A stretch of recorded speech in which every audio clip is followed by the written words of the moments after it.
American Comics. Starting with DC Comics to make fun. Chapter 21. Action. Russell whispered to the camera, his voice audible only to himself. No sooner had he spoken than Batman, transforming into a black lightning bolt, charged forward, abandoning all caution. He aimed a punch directly at Russell's abdomen, intending to incapacitate him instantly. At the same time, Batman flung 3 batarangs with his other hand, forming a triangular blockade to cut off Russell's retreat. His calculations were precise, his intent exceptionally ruthless. On the other side, Joker, with a twisted grin, pulled out an exaggeratedly styled smiley face revolver. Clearly, he had no intention of merely being a spectator, he too would join this three-way melee, his target also Russell. Caught in a pincer attack, there was no escape. Russell chose neither defense nor evasion. Instead, he combined his Superman powers with his system authority. Activate famous scene replication. Target, Kung Fu Hustle, Landlady, Lion's Roar. Famous scene replication successful. Loading, Lion's Roar, Sonic Attack Module, amplified with host's existing energy. Duration, 5 seconds. In an instant, Russell took a deep breath, his chest visibly puffing out. The surrounding air seemed to converge into his mouth. He didn't bother looking for a megaphone. Instead, he abruptly swung the camera from his shoulder in front of him, as if its cold metal body was the best amplifier.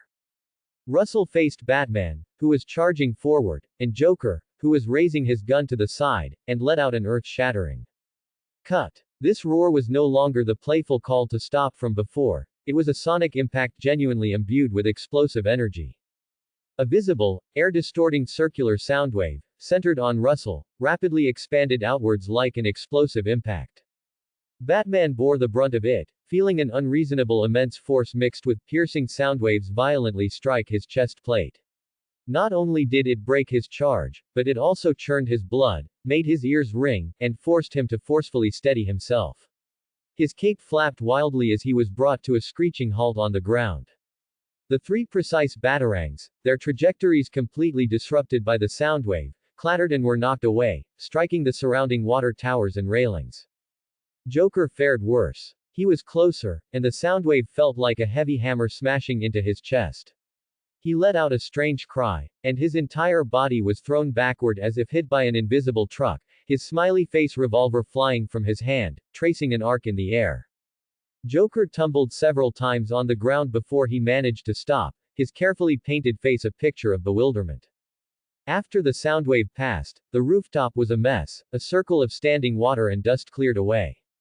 Russell maintained his roaring posture, slowly exhaling a turbid breath.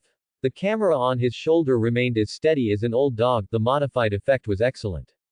He looked at the retreating Batman, then at the dazed Joker on the ground, and nodded in satisfaction. Russell picked up the camera, holding it like a microphone, and spoke earnestly into the lens. Look. This is what happens when you don't follow the script, when you ad-lib and steal scenes. Where's the script supervisor? He looked around. Oh, I'm the script supervisor. Well then, I declare that entire last segment void. The emotions were wrong. The rhythm was off. We'll start over. Russell seemed completely unaware of the chaos he had just caused, still immersed in his director role. Joker struggled to sit up, shaking his still ringing head. Looking at Russell, he showed no anger, instead, he burst into another earth-shattering, wild laugh, even shedding tears. Ha ha ha. Cut. Ha ha ha. You actually roared. Cut. And blew us away. What the hell kind of superpower is that? Ha ha ha. That's so creative. I surrender. In terms of comedy, I admit you're temporarily ahead. Director. Batman shook his head, dispelling the ringing in his ears. The look in his eyes towards Russell was no longer just wary, it carried a hint of unbelievable absurdity. This unprecedented way of using abilities completely overturned Batman's understanding. He connected the Lion's Roar with the special magical abilities Russell had mentioned earlier, raising his assessment of this director's danger and unpredictability to a whole new level. Russell reveled in their shocked gazes. He knew this famous scene had been exceptionally effective. He cleared his throat, as if that earlier roar was just a warm-up. So, gentlemen, have you sufficiently brewed your emotions? Can we properly continue this interview now? Russell smiled, pointing the camera at them again, as if the director's roar just now was merely a slightly more intense inter-scene instruction. Batman and Joker, for the first time, reached a strange unspoken understanding to some extent. This guy in front of them might be even more troublesome than they imagined, and he completely played by his own rules. Batman slowly straightened up, his gaze beneath the cowl fixed on Russell, re-evaluating this director who could create a sonic impact with a single roar. Russell, however, was like someone who had just completed a perfect shot, contentedly checking the camera's playback. Audio and video synced, stable footage, full of impact. Looks like a good effect. Russell commented to himself, then raised his head to look at his two lead actors, a professional smile on his face. So, shall we continue? We were just discussing the academic exploration of Arkham's security contingency plan. He brought up the old topic again, as if the lion's roar just now was merely to clear the uncooperative atmosphere on set. Joker finally stopped laughing. He got up, brushed the dust off himself, and walked crookedly towards Russell, a never-before-seen glint in his green eyes, a mixture of extreme curiosity, competitiveness, and a hint of subtle apprehension. Director, my dear director, Joker's voice carried an almost intimate tone. What was that move you just used? The director's fury. Brilliant. More impactful than any of my jokes. Teach me, won't you? I can trade you my best laughing gas formula. Joker was actually asking to be taught. Batman took a step forward, his voice coldly interrupting. Russell, your use of sonic impact just now constitutes a serious public threat and assault. Immediately cease all your dangerous activities, hand over the information you illegally obtained from Gordon, and come with me. His patience had clearly run out, and his right hand was already on some device at his waist, ready to deploy more powerful restraining methods at any moment. Faced with their differing reactions, Russell sighed, appearing helpless. Gentlemen, can we please have some professionalism? He spread his hands. I am merely a documentarian pursuing truth and drama. My small abilities are only for self-preservation and to ensure the smooth progress of filming. As for that security contingency plan. Russell deliberately drew out his words, watching Joker's ears instantly perk up and Batman's gaze grow even colder, a cunning smile playing on his lips. I merely saw some crumpled drafts in Commissioner Gordon's wastebasket, with some interesting theoretical deductions on them. As for the specific details. Russell shook the camera in his hand. Perhaps after my documentary is finished, it can be included as a bonus feature. The premise is that you two can cooperate with me to complete this interview and provide enough in-depth lead actor value. Russell once again used the information as leverage, and described its acquisition in an extremely casual manner, both enticing Joker and attempting to mitigate Batman's accusation of stealing classified information, while firmly sticking to the core objective of completing the interview. Famous scene. Director's authority, fake recording. Affected subjects. Mr. Batman, highly vigilant, evaluating, Joker, extremely curious, attempting to understand, utilize. Influence rating, B+. Reward settlement. Meme energy +30. Skill. Environmental atmosphere influence basic, upgraded to. Environmental atmosphere influence intermediate, able to subtly interfere with the physical environment within a small range, e.g., creative breeze, condense water vapor, etc. A new sense of power surged into Russell's mind, making him feel more composed. Cooperate. Ha ha ha. Joker laughed. Right now, I only want to cooperate with you on how to turn, cut, into a weapon of mass destruction. But. Joker's tone shifted, and the corners of his crimson mouth spread into a grin. If you really want to know my artistic philosophy, it's not impossible to discuss. For example, we could start by talking about how to blow up the Gotham Stock Exchange with an Easter egg. Guaranteed to be profound. He was throwing out a more dangerous topic to test Russell's bottom line. Mr. Batman no longer hesitated. He knew that allowing Russell and Joker to continue their conversation would only lead to more uncontrollable consequences. He suddenly threw out a smoke bomb, not as an attack, but to create a dense barrier between himself, Russell, and Joker. At the same time, Mr. Batman activated a sonic positioning device, preparing to precisely capture Russell in the smoke. However, just as the smoke rose, a hint of a smile flashed in Russell's eyes. The newly upgraded environmental atmosphere influence intermediate activated. The pervasive smoke seemed to be stirred by an invisible breeze, not dispersing, but strangely flowing around Russell's position, leaving a clear space around him. At the same time, this breeze blew more smoke towards the directions where Joker and Mr. Batman had originally stood, intensifying their visual obstruction. Russell stood still, the camera recording this deliberately guided chaotic smoke, his tone carrying a hint of teasing. See, this is the consequence of a lack of communication. The scene direction is a mess. Mr. Batman, the timing and placement of your smoke bomb need more practice. His voice clearly carried through the smoke. Mr. Batman's movements in the smoke paused, he keenly detected the unnatural flow of the smoke, which was definitely not normal aerodynamics. Russell's ability to manipulate the environment was even more subtle and bizarre than he had imagined. Joker, meanwhile, coughed and laughed heartily in the thick smoke. Ha ha ha. Got owned, Batsy. The director disapproved of your smoke bomb. Russell knew that if he stayed any longer, Mr. Batman would probably resort to more unconventional methods. He had already collected a good amount of interview material, it was time for an elegant exit. It seems today's interview can only end here for now. Russell's voice carried a hint of regret, but more of the pleasure of a plan succeeding. Thank you both for your wonderful performances and cooperation. My graduation thesis finally has solid core material. He paused, and before Mr. Batman could charge out of the smoke, he spoke to the camera and to the two figures in the smoke. As for that security plan scrap paper, Mr. Joker, perhaps you could pay more attention to the renovation progress of the Arkham West Wall. I heard there were some minor issues with material procurement. Of course, this is just academic speculation I heard through the grapevine, for your reference only. He left this vague but highly suggestive piece of information, enough to make Joker itch with curiosity and enough to make Mr. Batman immediately verify it and strengthen precautions.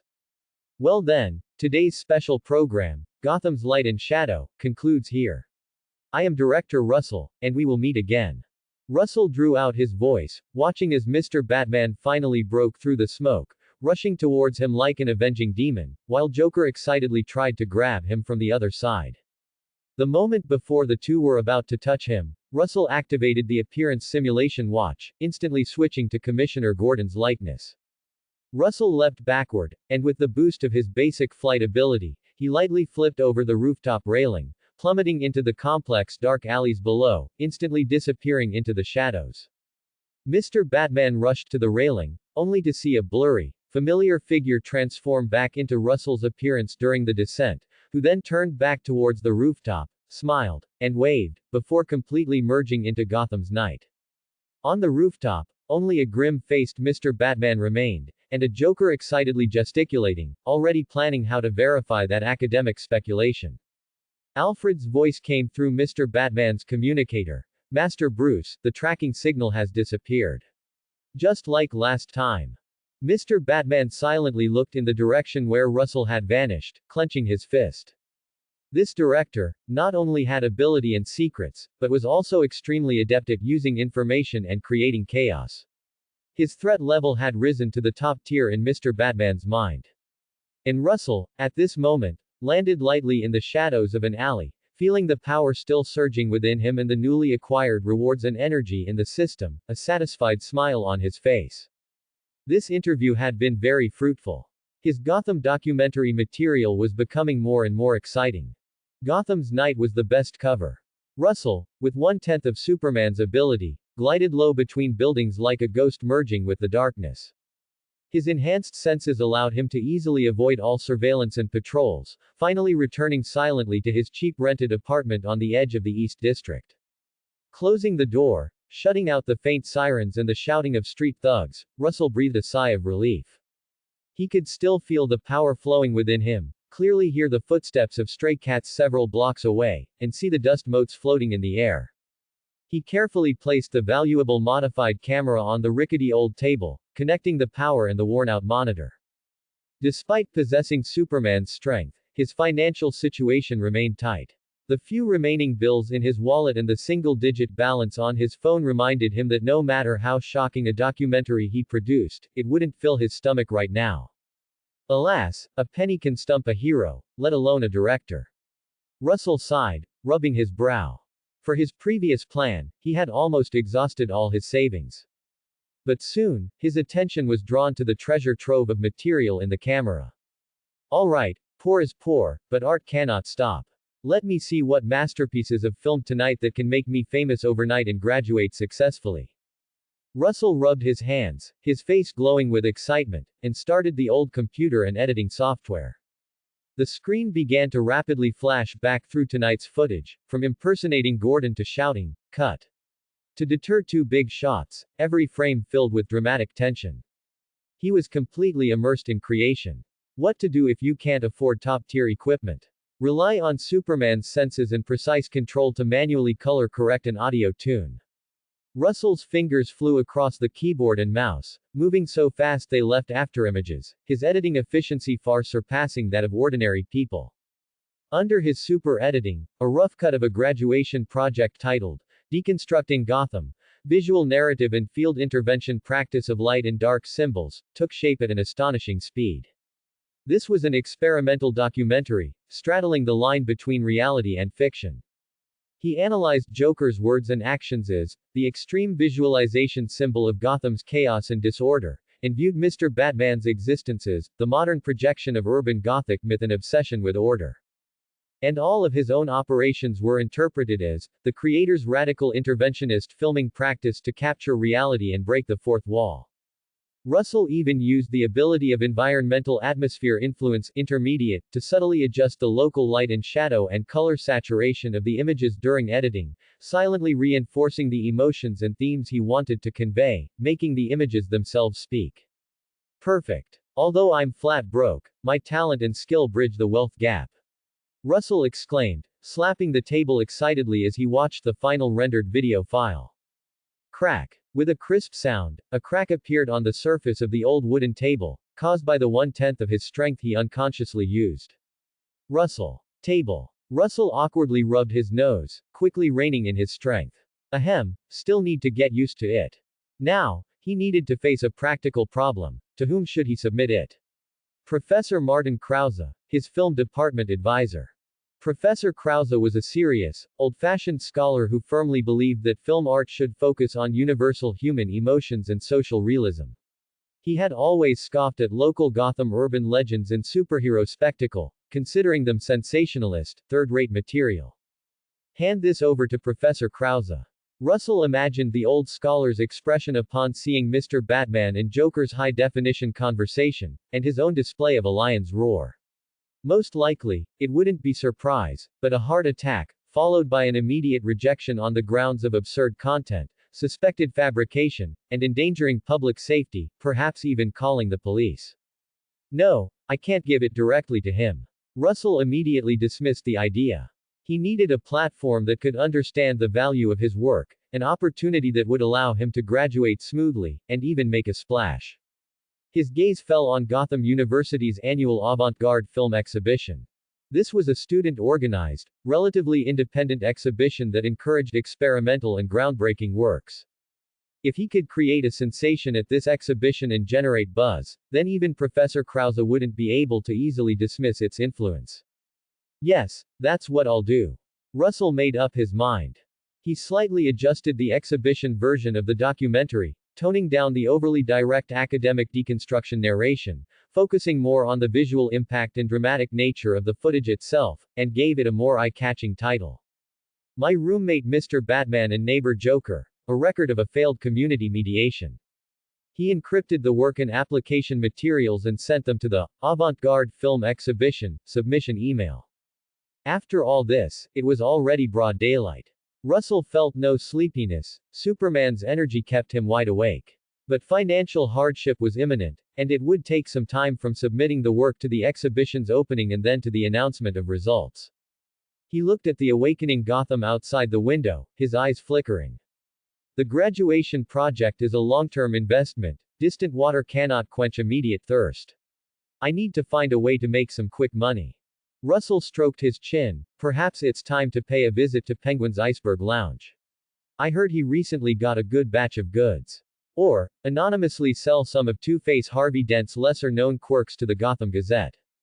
Possessing 1/10 of Superman's ability, while not enough to run rampant in Gotham, was incredibly convenient for information gathering, or resource borrowing. Russell looked at his empty wallet, and a crazy, dramatic plan began to form in his mind. After several days of scouting at Penguin's Iceberg Lounge, he finally got some good news. He overheard that a batch of Penguin's important cargo, reportedly top-tier jewelry and antiques smuggled from Europe, would be handed over tomorrow night at Warehouse 12 in the dock area, with his confidant, Hammer, Hagen in charge of the transfer. This left him with an opportunity to act. But how should he perform this robbery? Playing a hero to stop crime. Too cliché. Playing a villain to rob other villains. Not interesting enough. My audience won't like old and boring plots. Russell's lips curled into a wicked smile, but what if I play another supervillain to rob them? For example, let that fat penguin and that green-haired lunatic fight each other. On the night of the operation, Warehouse 12 in the dock area. Hammer, Hagen, with a team of elite subordinates, was counting the Royal European jewelry and exquisite antiques in the crates. The handover process seemed orderly. Suddenly, the warehouse door was slammed open with a boom. A figure stood at the doorway, his back to the dim dock lights. He wore a purple suit jacket, a green waistcoat, a crooked orange tie, his face painted a ghastly white, a huge blood-red smile stretched across it, and his green hair swayed slightly in the night breeze. It was Joker. Good evening, ladies and gentlemen. Russell, impersonating Joker, perfectly mimicked Joker's manic tone with the director's commentary skill. I heard there's a dazzling party here. And no one invited me. That really breaks my heart. Everyone in the warehouse was stunned. Joker. Why was he here? Wasn't he supposed to be playing hide and seek with Batman in Gotham? Hagen reacted the quickest, immediately drawing his gun. Joker. You're not welcome here. This is Mr. Cobblepot's merchandise. Cobblepot. That waddling fat bird. Joker chuckled, twisting his body as he approached. His is mine, and mine is still mine. Isn't that basic Gotham etiquette? Don't you understand that? Of course, if he dares to say, no, I don't mind breaking his other leg. Let that cripple crawl from now on. Joker comically carried a camera on his shoulder. Come on, smile. Let me record the moment you dedicate this wonderful performance to me. Fire. Hagen roared. Penguin's subordinates immediately drew their guns and shot at Joker. Bullets whizzed past. Joker. Russell let out a series of shrill laughs, his 1/10 Superman reaction and speed allowing him to weave through the hail of bullets like a ghost. He didn't completely dodge, but let a few bullets just graze his clothes, creating a thrilling and crazy visual effect. At the same time, he used precise throw to accurately toss several pre-prepared, purple-painted small smoke bombs, actually homemade firecrackers with added pigment, at the opponent's feet. Bang! Bang! Colorful smoke instantly filled the air, obscuring vision, and carrying a cheap candy scent. Ha ha ha! Easter egg time! Joker laughed in the smoke, his figure appearing and disappearing. Joker used the cover of the smoke, his 1/10 Superman strength allowing him to easily knock down approaching thugs, his movements exaggerated and comical, as if dancing a death ballet. Hagen tried to organize a counterattack, but Joker's movements were too fast and too bizarre. He watched helplessly as the other party swept through like a whirlwind, leaving subordinates sprawling everywhere. Joker merely patted the heads of the subordinates, and they slipped to the ground as if fooling an accident, falling unconscious. As for the boxes containing jewelry and antiques, they were quickly stuffed into a huge cloth bag with a Joker's smile pattern printed on it, with unimaginable speed and precision. Stop! Hagen raised his gun, aiming at a blurry figure in the smoke. Just then, Joker suddenly turned to him, a terribly twisted smile on his face, his eyes seemingly flashing with a red light. Russell used the lowest power heat vision to stimulate his own eyes, creating a terrifying visual effect. Bang! You're dead. The mischievous Joker made a gun gesture at Hagen, simultaneously making a simulated gunshot sound. Hagen was startled by this sudden bizarre act and those red eyes, his movements delayed by half a beat. Joker seized the opportunity to throw the last box into the cloth bag, hoisted the huge, bulging bag onto his shoulder, and blew a kiss to the chaotic and panicked crowd in the warehouse. Thank you for your performance fee and props. Remember to invite me to the next party. Ha ha ha. Amidst a burst of frenzied laughter, Joker carried the huge cloth bag and rushed out of the warehouse with astonishing speed, disappearing into the complex shadows of the dock area in a few leaps, his laughter still echoing in the night sky. Hagen and his subordinates looked at each other, only colorful smoke and their fallen comrades remained in the warehouse. A few minutes later, Iceberg Lounge. Penguin received a tearful phone call from Hagen. Mr. Company. Cobblepot. The goods were stolen. Who did it? Which blind fool? Since I established myself in Gotham's underworld, I haven't encountered such a blind fool in a long time. Penguin roared. It was Joker. Or someone dressed as Joker, with a camera, who stole all the goods.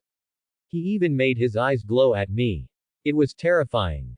Joker. That lunatic. Then don't act rashly for now, that lunatic acts completely unreasonably. We'll settle this score later. After hanging up the phone, Penguin's roar almost lifted the roof of the club, and soon the sound of breaking porcelain came from the room. His precious goods, his carefully planned transaction, had been disrupted by that lunatic. And with a camera. He was provoking him. Was he filming his crime documentary? Meanwhile, the real Russell had returned to his safe house, transformed back to his original appearance. He looked at the cloth bag full of jewelry and antiques on the floor, and the famous scene, Joker's perfect frame-up, recorded in the system, a wide smile spreading across his face. 3 birds with 1 stone. He contentedly counted his spoils, got money, enriched my material library, and set a fire between Penguin and Joker. Perfect. However, Penguin was most unwilling to deal with an unreasonable lunatic like Joker who didn't follow rules, so this matter might eventually be left unresolved. After all, Penguin's pursuit was profit above all else, and in his view, Joker was not a peer, but a natural disaster to everyone's business. Russell inventoried the spoils in his sack. The system's record of famous scene, Joker's perfect frame-up, and the subsequent notification of meme energy arriving made him very satisfied. It seems Penguin plans to swallow this loss, Russell analyzed. But he's very shrewd. He knows that getting entangled with the unreasonable lunatic Joker is too costly and completely unnecessary to provoke him. However, Russell still underestimated the speed of information spread in Gotham's underworld and the insight of a certain madman. A few days later, at the Iceberg Lounge, Penguin was listening grimly to his subordinates' report on financial losses. That batch of goods had cost a fortune to secure. A subordinate suddenly ran in, panicking, "Mr. Cobblepot. Joker." He broke in. As soon as he finished speaking, the office door was violently pushed open. The real Joker, with that dangerous smile as if he saw through everything, strolled in. "Oz. My dear little bird." Joker greeted him warmly, but there was no warmth in his green eyes, only cold scrutiny. "I heard that me, helped you clear some inventory a few days ago. How was it? Are you satisfied with the service?" Penguin furiously grabbed an ornament from his desk and threw it. "You lunatic. After robbing my goods, you still dare to make trouble on my turf. Do you really think I'm easy to bully?" Joker easily dodged the thrown object, his smile unchanged. "Oh, don't be so agitated, Fat Penguin. I was busy preparing a surprise party for our Batman friend those days, so I didn't have time to patronize your small business." He tilted his head, like a shark sniffing blood. "But, I heard that, me, was carrying a camera." Penguin angrily described. "That's right. Your imitator. Carrying a camera. Like a madman filming a reality show, he recorded the whole process. He even shone red light into Hagen's eyes." "Camera. Red light," Joker repeated in a low voice, the smile on his face gradually becoming extremely dangerous and delighted. Joker clapped his hands sharply, making a crisp sound that startled Penguin. "Ha ha ha ha. I know. It's him, it's him, it's him." Joker danced excitedly, spinning in circles. "That interesting Mr. Director. Russell. Only he would carry his broken camera everywhere. Only he would play such role-playing and frame-up tricks. Only he in all of Gotham would dare to impersonate me. Ha ha ha ha."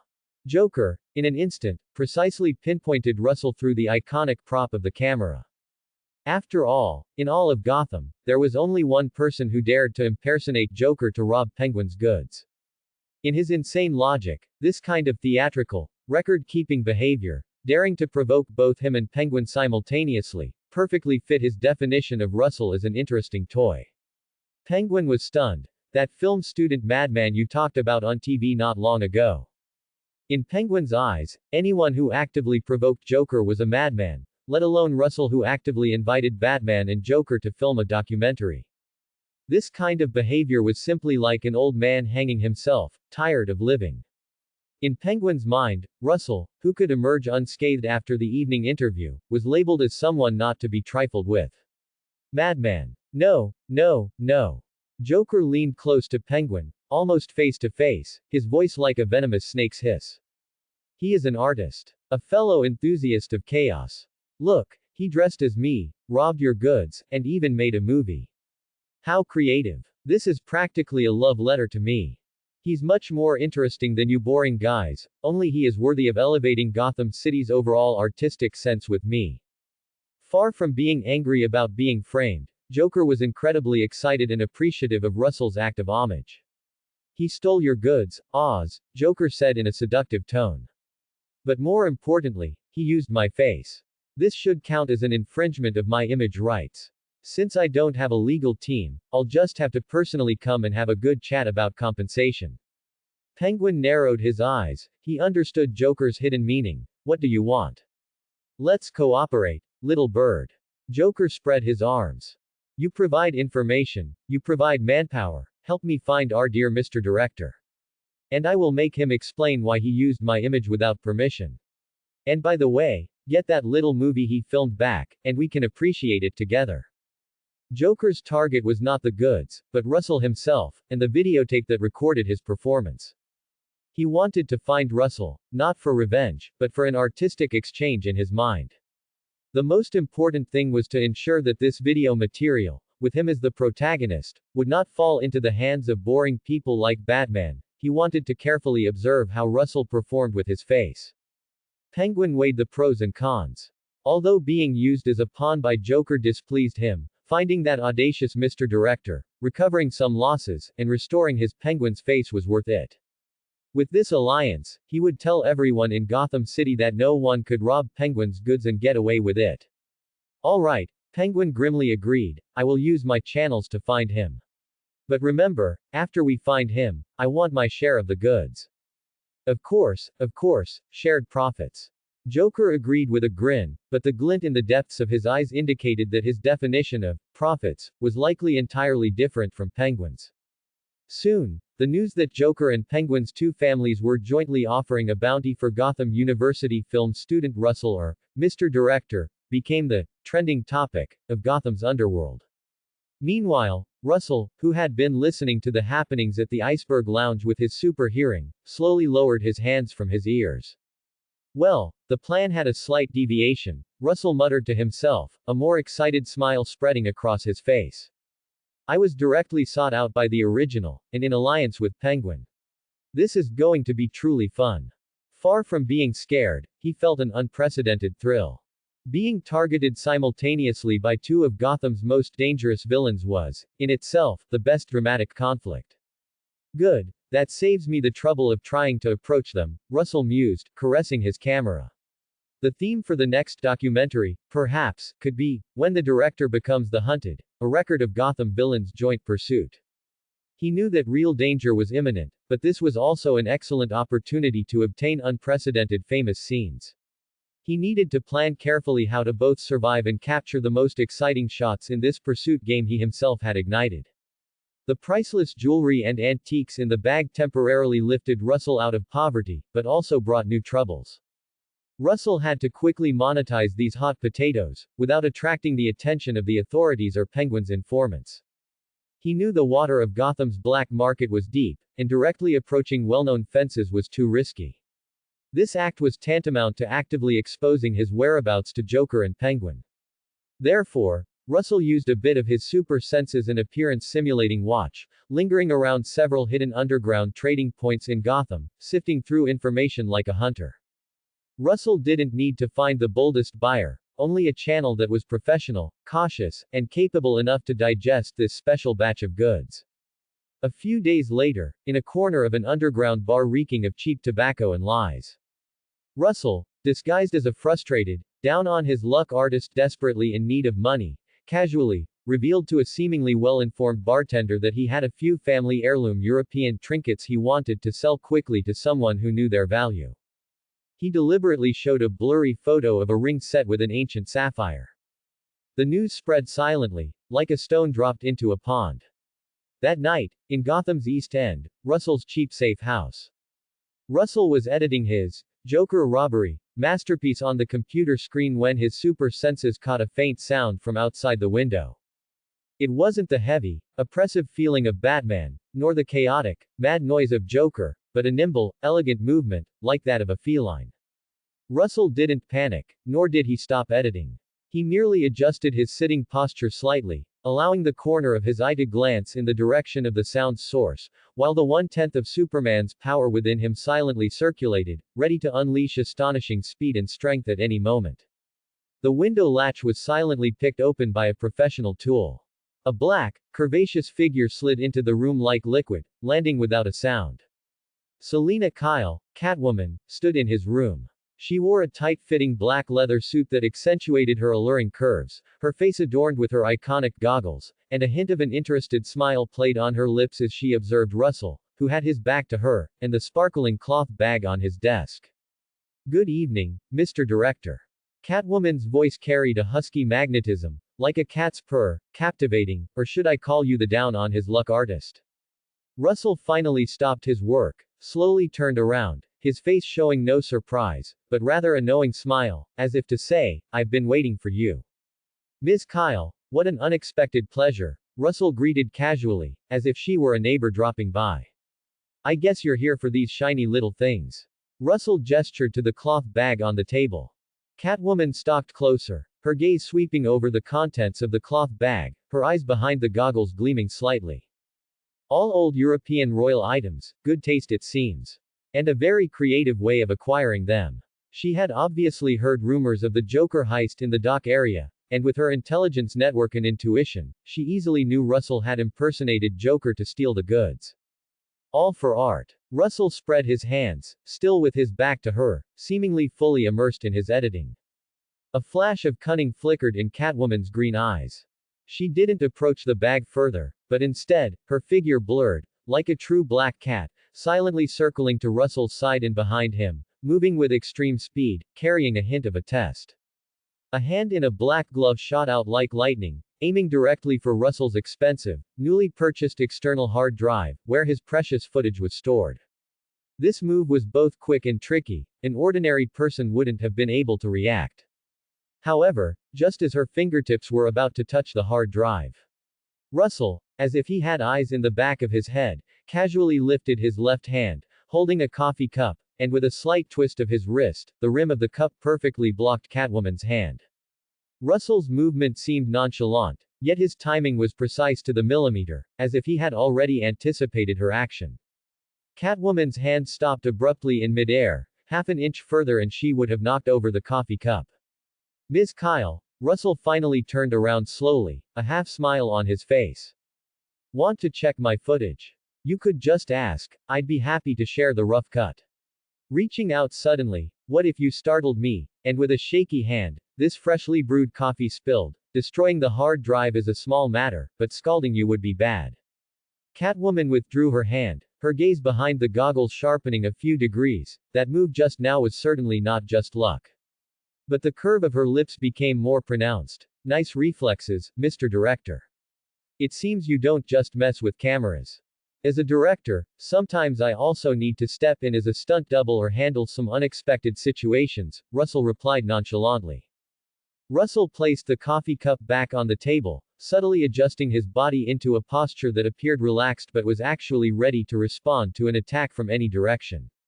Catwoman chuckled, no longer testing him, and instead walked towards the bag of jewels, her slender fingers tracing an antique brooch set with rubies. "I'm not interested in crude robberies, I'm only interested in beautiful things themselves." And, simultaneously provoking Cobblepot and that madman Joker, Catwoman gave Russell a meaningful look. "Just having guts isn't enough, you also need the ability to keep those guts. Now it seems you're quite interesting." Her earlier test had initially confirmed that Russell was not an ordinary bookworm or a brute, he possessed the reactions and confidence to contend with someone of her caliber. High risk, high reward, right? Russell smiled, understanding her test implicitly. So, can we talk business now? Of course. Catwoman was direct. I can help you dispose of this batch of goods. Through my channels, they will silently flow to private collectors all over the world, guaranteed clean and untraceable. Of course, I'll take a cut. Very fair. Russell nodded. But I have an additional condition. Oh. Catwoman raised an eyebrow, looking at him with interest, waiting for him to continue.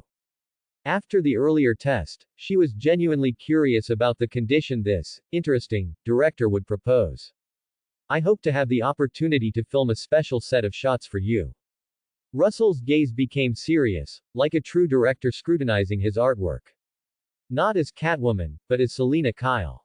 Documenting your grace while you work. I promise it will only be used for my personal artistic creation and will never be leaked to compromise your safety. Russell was pushing his luck, but also playing to her preferences. Catwoman, to some extent, was also a performer. She enjoyed the process of dancing on the edge of a knife, showcasing her charm and skill. And a director with considerable strength and an understanding of art might be more qualified to record her performance than an ordinary collaborator. Catwoman paused, then let out a low, pleasant laugh. You really are a strange fellow, Russell. You stole Penguin's goods, framed Joker, showed good skills under pressure, and now you want to film me stealing. Catwoman leaned closer to Russell, almost able to feel their breaths, with a hint of provocation and admiration. You know what? I'm starting to like your madness and your abilities. She didn't directly agree, but she didn't refuse either. Let's finish this business first. As for the filming, she winked slyly, it depends on my mood, and your future performance and sincerity. The deal was struck. Catwoman took most of the jewels and antiques, leaving Russell enough cash to splurge for a while and upgrade his equipment, as well as a more substantial promise of potential future cooperation. Russell watched Catwoman disappear through the window as silently as she had arrived, feeling the thick wad of cash in his pocket, his smile growing brighter. Strength, indeed, is one of the best passes in Gotham, Russell murmured to himself, looking forward to his future filming plans even more. With a wad of cash from Catwoman in his pocket, Russell decided it was time to upgrade his professional image and living environment. He couldn't possibly attend a potentially sensational avant-garde film exhibition wearing a wrinkled jacket from a second-hand store and staying in a slum apartment where the table would crack if you hit it. Russell first went to a well-known custom menswear store in downtown Gotham City. This store was famous for serving Gotham's elite class, including some whitewashed gang leaders and their lawyers.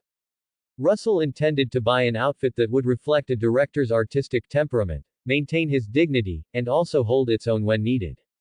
In the store, he fully utilized his super senses. A light brush of his fingertips over the fabric was enough to judge its comfort, and a glance allowed him to assess the precision of the tailoring.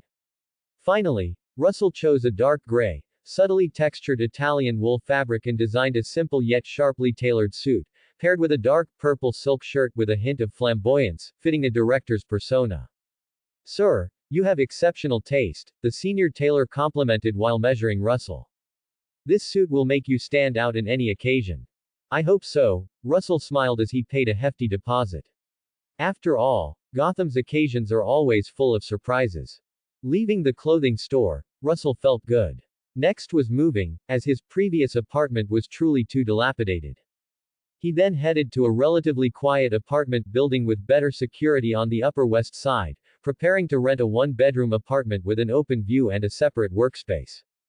He successfully passed the property management's review as an independent filmmaker and paid the deposit and the first quarter's rent. Carrying a few newly purchased, fashionable items for temporary change, Russell walked cheerfully towards his new car, a low-key but well-performing used sedan, which was also one of the production tools he had just bought with cash.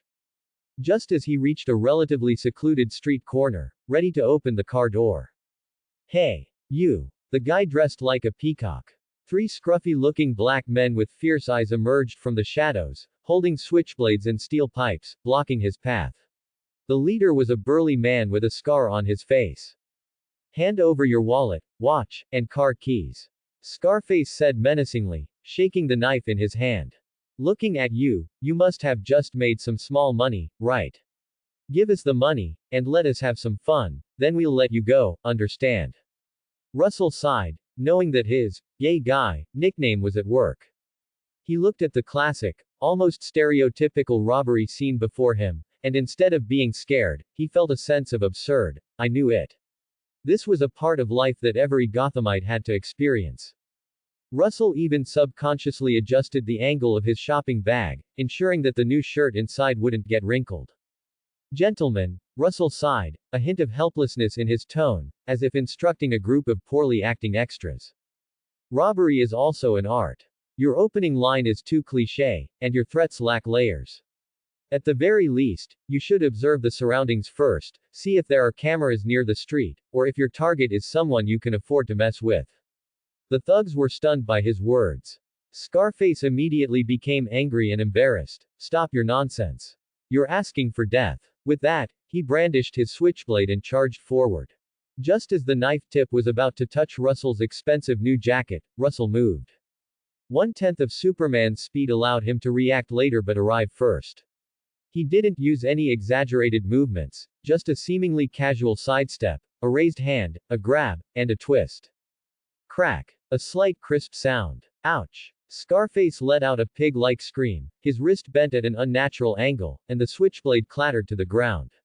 He hadn't even seen how the other party had struck.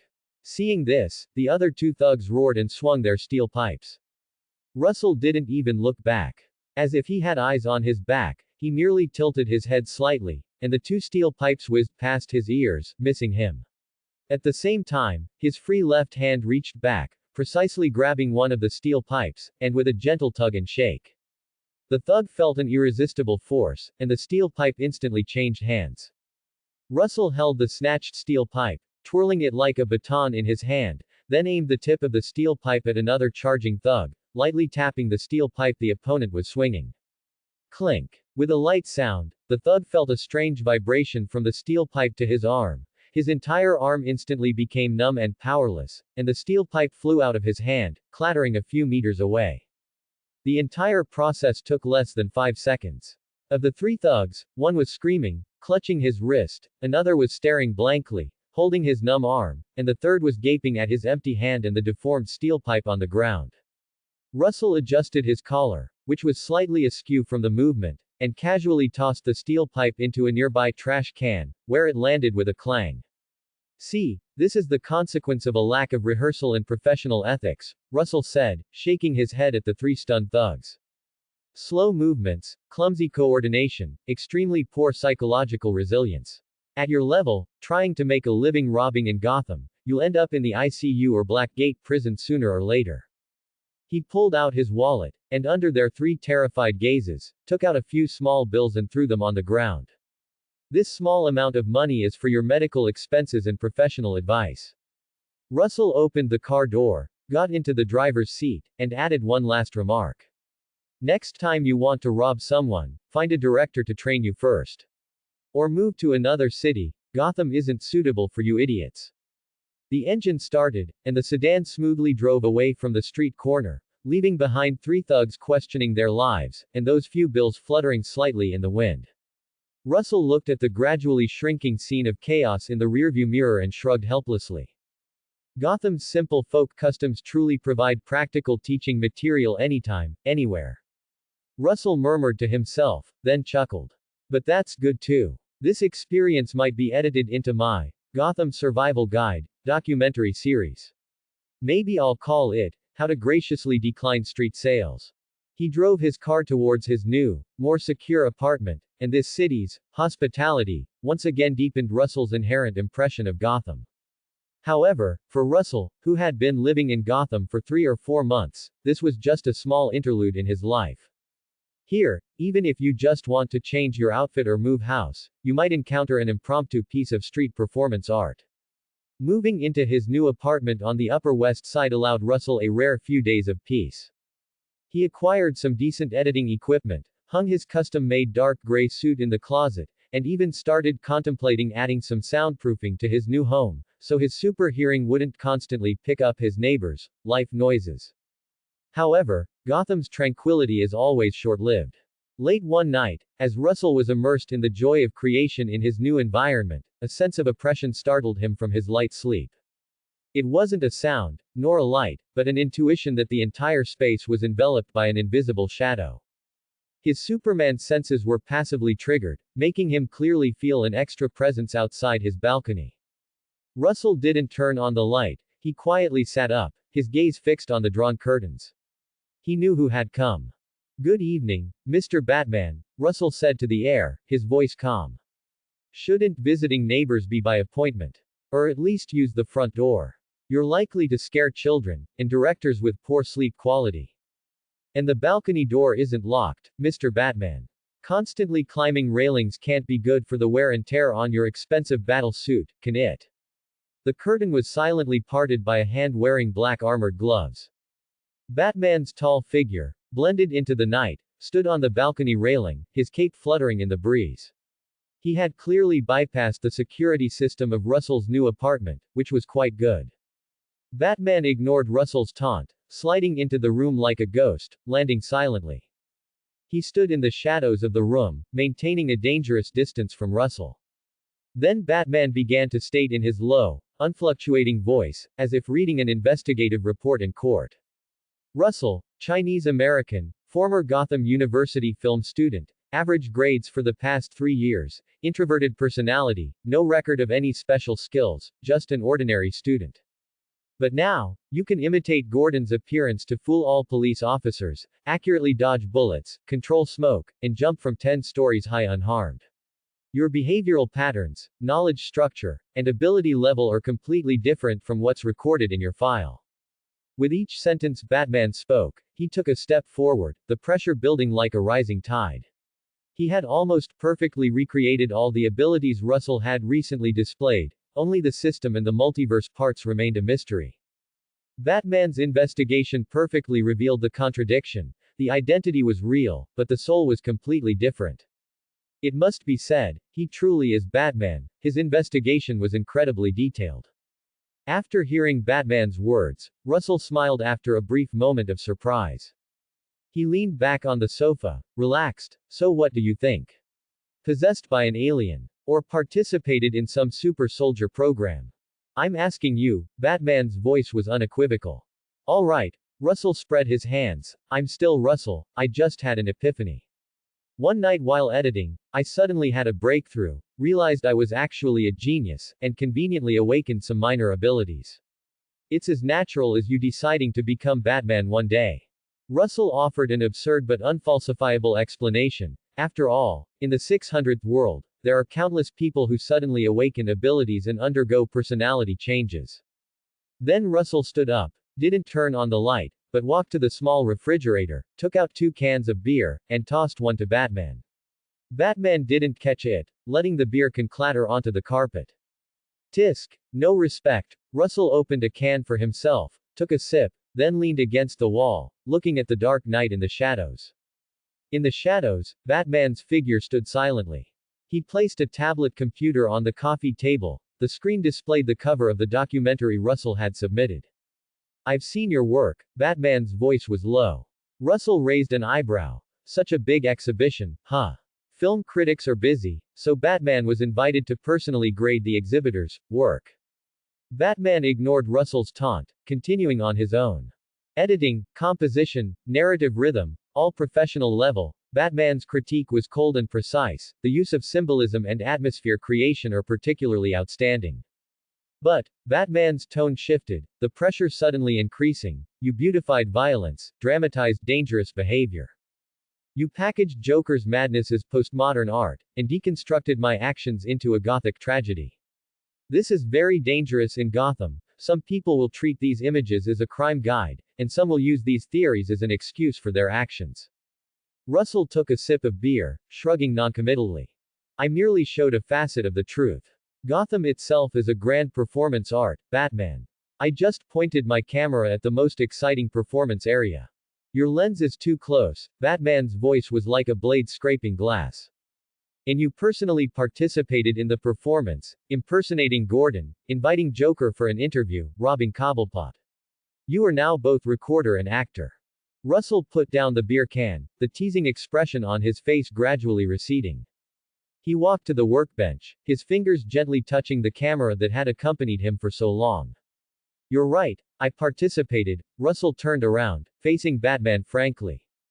When I suddenly found I could hear conversations several blocks away, bend iron railings with my bare hands, and even briefly levitate, my first thought wasn't to be a hero, nor to be a villain. His gaze fell on Gotham's brilliant nightscape outside the window. I sat in my apartment, watching this city like an unending play. And I suddenly found I had a front row ticket, and even the ability to take the stage. So you used it to make your graduation project. There was no emotion in Batman's voice. Why not? Russell smiled, that smile carrying the unique persistence of an artist. If I can see through the fog, I'll use it for composition. If I can hear heartbeats, I'll use it for sound recording. If I can dodge bullets, I'll use it to track the most dangerous scenes. These abilities, to me, are just better filming equipment. Russell took a step forward, his tone sincere. I have no ill intentions, Batman. I don't want to rule Gotham. I don't want to destroy it. I don't even want to change it.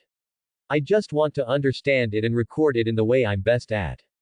Your understanding is creating new chaos, Batman said. Cobblepot and Joker are both looking for you now. And they won't find me, Russell responded calmly. I know where the line is. My lens will only focus on existing madness, not create new madness. As for those jewels, they are now quietly lying in a vault in a Swiss bank, which is better than staying in Penguin's hands and fueling his criminal empire, isn't it? The room fell into a brief silence. Batman's cape swayed gently in the breeze, his gaze behind the lenses seemingly conducting some kind of assessment. Finally, he turned and walked towards the balcony, his black cape unfolding in the night. Remember what you said, director, his voice was as deep as the night, if your art starts to harm innocent people. Then you'll make me wrap up production early. Russell finished his sentence, his tone light but serious, I understand. Batman gave him one last look, his eyes complex with warning and scrutiny. Then he leaned backward, disappearing outside the balcony as if merging with the night. Russell stood still, listening to the faint siren sounds in the distance, and let out a soft breath. He picked up the can of beer Batman hadn't taken from the table and opened the tab. To art, Russell raised his beer to the night sky, then drained it. Batman's late-night visit was like a sudden downpour. After it washed over, Russell's life seemed to return to some semblance of normalcy. He enjoyed the tranquility of his new apartment, using the cash he got from Catwoman to further refine his director's workstation. Top-tier editing equipment, professional-grade monitors, and most importantly, an inspiration wall covered with Gotham maps, character relationship lines, and key scene photos. He even hired someone to install professional soundproofing materials. After all, the sheer drama of neighborly privacy passively received by Super Hearing far exceeded any 8 p.m. soap opera in Gotham. His graduation project, My Roommate Batman and Neighbor Joker, a record of a failed community mediation, had successfully been selected for the final review of the Gotham University Avant-Garde Film Exhibition. Just thinking about the expression his stern and rigorous mentor, Professor Martin Krause, might make when he saw this documentary, filled with chaotic philosophy and violent aesthetics, Russell couldn't help but wickedly anticipate the exhibition's opening. Of course, he hadn't stopped creating. With a stable base, his actions became more effortless. He moved like an urban ghost, using the appearance simulation watch and environmental atmosphere influence to traverse the shadows of Gotham. At the Iceberg Lounge Casino, he disguised himself as a gambler who had lost his shirt, but in reality, he used a miniature camera hidden in a button to capture the greedy, distorted faces of political and business elites before enormous chips, accumulating material for his Faces of Gotham series. In Robinson Park, he remotely documented Poison Ivy's ecological revenge, watching green vines devour cold bulldozers, later adding a serious environmental documentary narration to create absurd black humor. On the rooftops under the Gotham night, he quietly tracked Nightwing Dick Grayson, using a telephoto lens to capture a fighting style more agile and acrobatic than Batman's, silently taking notes on visual style comparisons. This kind of walking on the edge field research made him feel fulfilled and excited, as if he had truly become a director mad only for art. However, reason constantly reminded him, Batman's warning was like a sword hanging over his head, Penguin's wrath had not subsided, and Joker's interested gaze was an ever-present shadow. This afternoon, Russell was making the final subtitle adjustments for his exhibition piece when an ordinary doorbell sound broke the silence of the studio. It was just a normal doorbell, but it made Russell more nervous than Batman's suffocating pressure or Catwoman's elegant infiltration. Russell became wary because his new address was almost a secret. Very few people in all of Gotham knew it. Russell's super senses immediately activated. Outside the door was a young delivery man with a steady heartbeat and even breathing, carrying a flat cardboard box, with no abnormal signals of metal weapons or electronic devices on him. Then he cautiously opened the door. "Mr. Russell. You have a delivery, please sign for it." The delivery man handed over the box and an electronic signature pad. The sender information field was blank. Russell's pupils constricted slightly, but he signed for it without a change in expression. He closed and locked the door.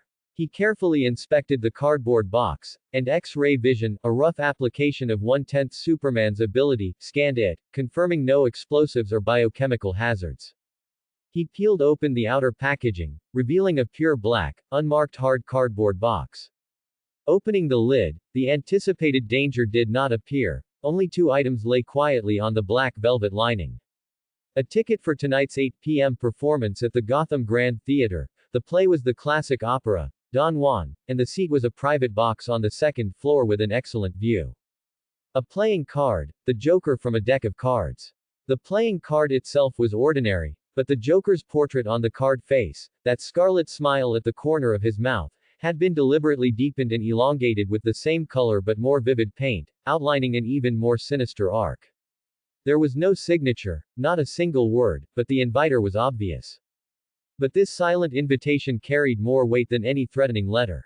Russell picked up the cold playing card, his fingertips feeling the texture of the card. A chill crept up his spine, but it was quickly replaced by a surge of excitement and creative fervor. Finally, it's here. Doing field research for so long felt like something was missing. Russell muttered to himself, his eyes gleaming with the light of a hunter who had found the ultimate prey. Is it an invitation to a play, or my ultimate interview? He was almost certain this came from Joker. Penguin didn't have this kind of artistic taste, and Batman wouldn't play such tricks. The choice of the Gotham Grand Theater as the location was even more significant. It was the stage of their first encounter. He walked to the inspiration wall, his gaze sweeping over the night view photo of the Gotham Grand Theater rooftop in the center, next to which were silhouettes of Batman and Joker. It seems my graduation project needs to add a suspenseful behind the scenes or a dangerous sequel, Russell said, a curve forming on his lips, a mixture of nervousness and extreme excitement. He didn't hesitate much. He carefully placed the playing card into a special transparent evidence bag, storing it alongside the venom injector needle that had once brushed past him. Then, he picked up the finely crafted ticket. 8 o'clock in the evening. There wasn't much time left. Full of danger. Without a doubt. But for a director pursuing ultimate realism and dramatic tension, confronting the root of Gotham's chaos and documenting the clash with the most unpredictable lead actor was an irresistible ultimate temptation for any director. 1/10 of Superman's abilities gave him a hint of confidence, while the soul of a fun seeker wildly screamed, action. He walked to the wardrobe, took out his carefully tailored dark gray suit, meticulously ironed it, and immaculately tied a dark purple tie. The attire must be appropriate. After all, it's a rare opportunity to see a play at the Gotham Grand Theater. It's a pity I didn't get a chance to see it the last few times. Russell murmured to his reflection, a man with burning eyes in a sharp suit. After all, this might be my first formal one-on-one meeting with Gotham's chief film critic. I wonder what kind of drama Joker will stir up. Russell made a final check of his equipment, a miniature camera hidden in his tie clip, a recorder sewn into the suit lining. He took a deep breath, sliding a nerve toxin antidote into a hidden pocket in his sleeve. Outside the window, Gotham's neon lights reflected dancing points of light in his eyes. It was time to meet the most dangerous audience. Night fell like a giant black velvet curtain, slowly enveloping the chaotic city of Gotham. The lights of the Gotham Grand Theater slowly illuminated, seemingly foreshadowing another good show about to begin. This time, director Russell was preparing to go solo to Joker's comedic invitation, and whether Batman would come uninvited was the movie Easter egg segment. Russell parked his car in the shadow 1 block away from the Gotham Grand Theater. He did not walk towards the brightly lit main entrance, where elegantly dressed and graceful gentlemen and socialites were continuously entering. Russell went around to the side of the building, his fingertip lightly touching the metal lock of the fire escape door, and a miniature heat vision precisely and silently melted the internal lock cylinder. A faint smell, similar to overheated metal, diffused into the air, then was covered by the usual musty smell of Gotham nights. Along the dim corridor, he pushed open a soundproof door and entered the second-floor box area. Under his feet was a thick, dark red carpet that absorbed all footsteps. The air was a mixture of old velvet, expensive perfume, and a faint, deliberately concealed sweet scent, laughing gas, but the concentration was very low, seemingly just to create an atmosphere, rather than for mass destruction. His super senses allowed him to clearly distinguish the subtle chemical components within it, a familiar, welcome ceremony, belonging to the Joker. Arias from Don Juan clearly drifted from the stage below, and polite applause occasionally erupted from the audience. Everything seemed so normal, except for the slightly ajar private box door at the end of the corridor, marked, reserved. Flickering candlelight seeped through the crack in the door. Russell adjusted the angle of his tie clip. The indicator light of the miniature camera was invisible. He took a deep breath, and then he pushed open that door. The scene was completely different from the elegance outside the door. There were no lights on in the box. Dozens of long white candles were placed in various unexpected places, champagne ice buckets, armrest backs, even the metal brackets of the chandelier, illuminating the space with flickering light and shadow, like an ongoing cult ritual. The Joker had his back to him, uncharacteristically wearing a well-tailored dark purple tuxedo, and his green hair was meticulously combed. He swayed gently to the rhythm of the opera, one hand held in the air as if grasping a conductor's baton, immersed in his own artistic world. Ah! Our belated male lead. The Joker suddenly turned around, the grease paint on his face appearing particularly vivid in the candlelight, his grin stretching to his ears with mad delight. He spread his arms as if embracing the normalcy of the entire Gotham Grand Theater and the madness within the box. Do you like my private viewing experience? Classical. Elegant. And most importantly, down to earth.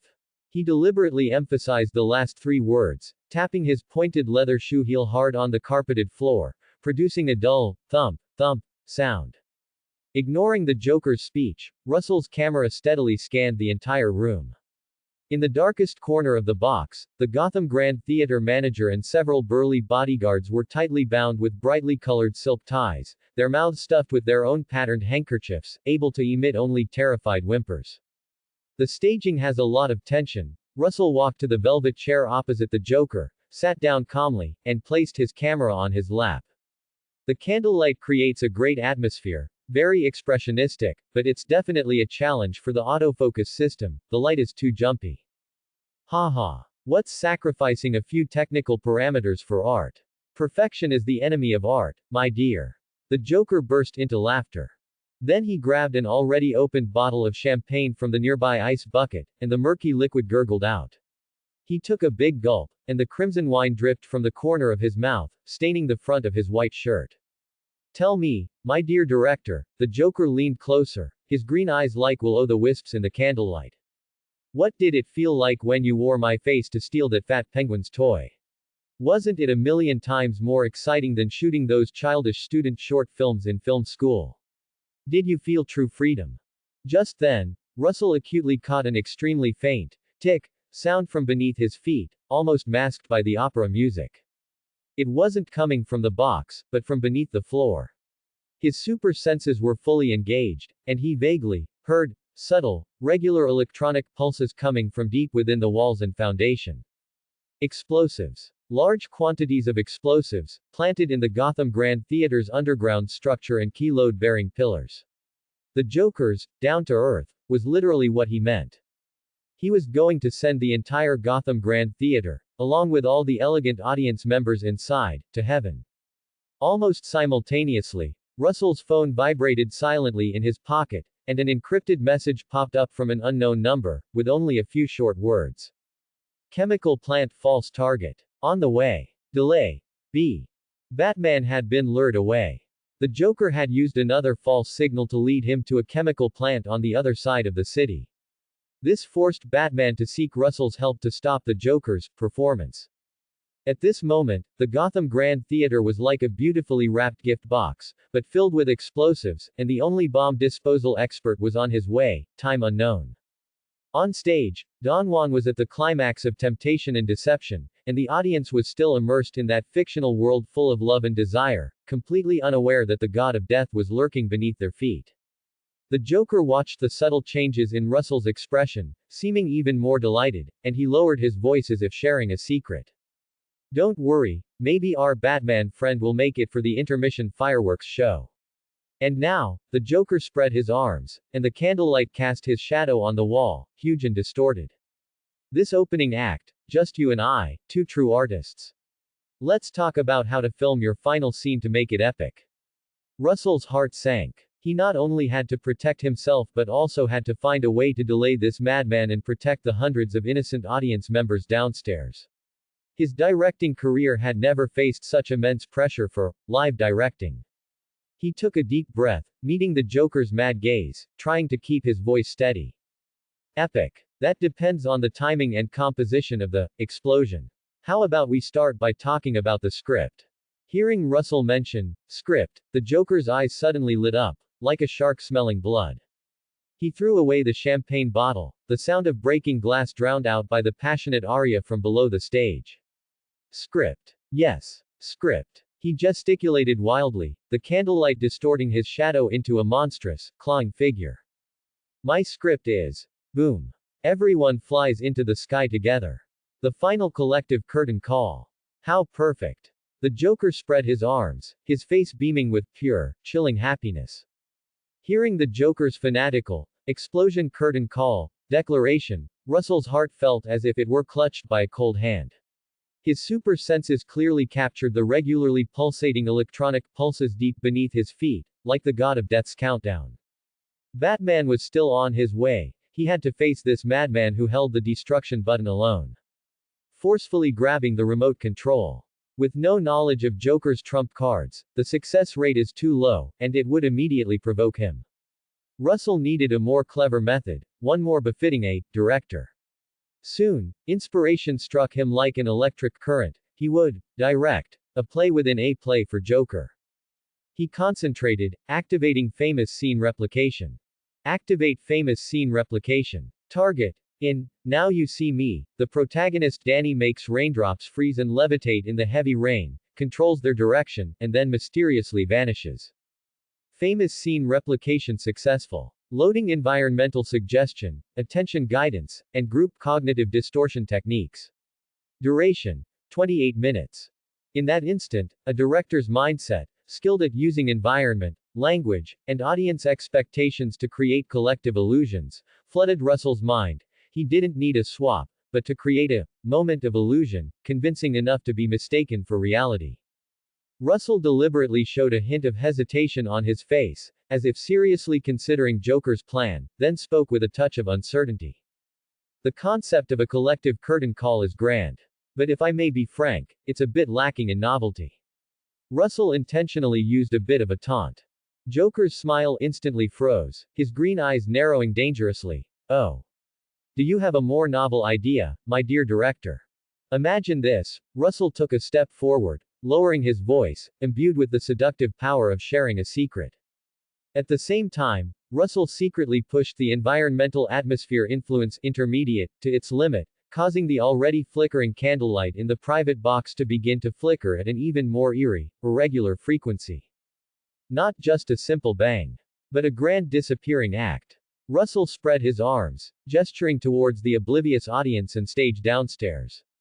When Don Juan sings his final high note, at the very peak of all emotions, the lights suddenly die.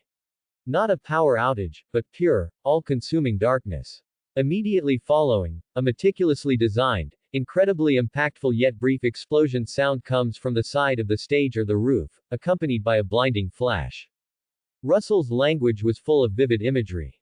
He used the techniques granted by famous scene replication to combine elements like sound, light, and timing into a highly deceptive script. When everyone is shaken by that explosion and flash, instinctively thinking it's all over, the lights come back on.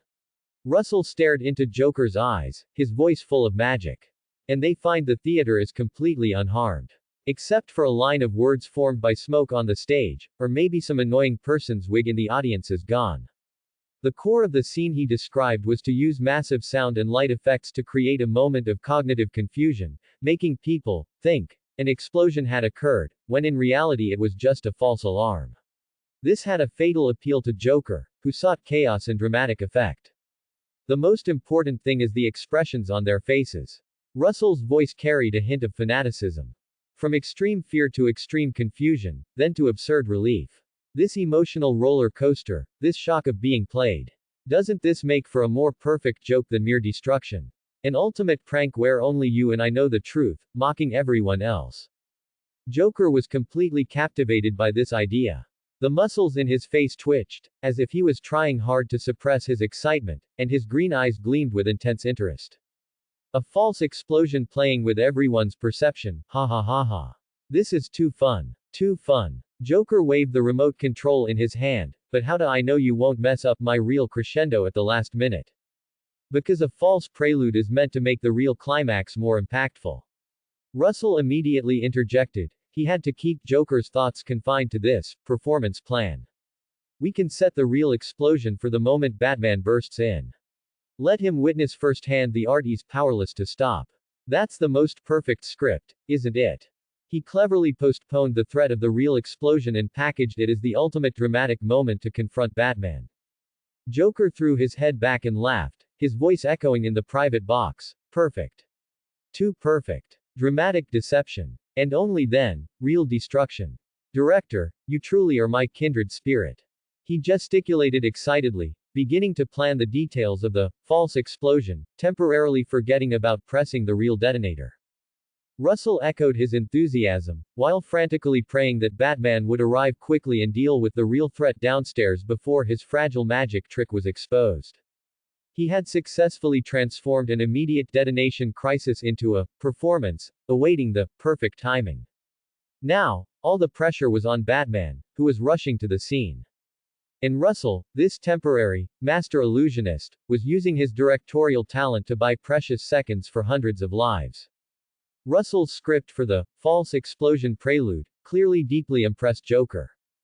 The madman was now completely immersed in the excitement of how to perfectly combine the art of deception with real destruction. Like a child with a new toy, he began to gesticulate wildly, planning. The lights must go out completely. Not a single ray of light. Let the darkness consume them. Joker gestured at the air, as if conducting an invisible orchestra. Then, bang. The sound must be loud, but short. The light must be blinding. Make them think their retinas have been burned out. Ha ha ha ha. As he cackled, he unconsciously caressed the real remote control, making Russell's heart pound. And then, what should the smoke words say? Joker suddenly leaned close to Russell, his green eyes fixed on him. Fools. Too common. Surprise. Not impactful enough. Ah. I've got it. This is just the beginning. Yes. Let them fall into deeper fear after their relief. Suspicion. Blaming each other. Ha ha ha ha. That's the appetizer effect a starter should have. Russell feigned composure, nodding frequently, like a director accommodating a big-name actor's improvisation.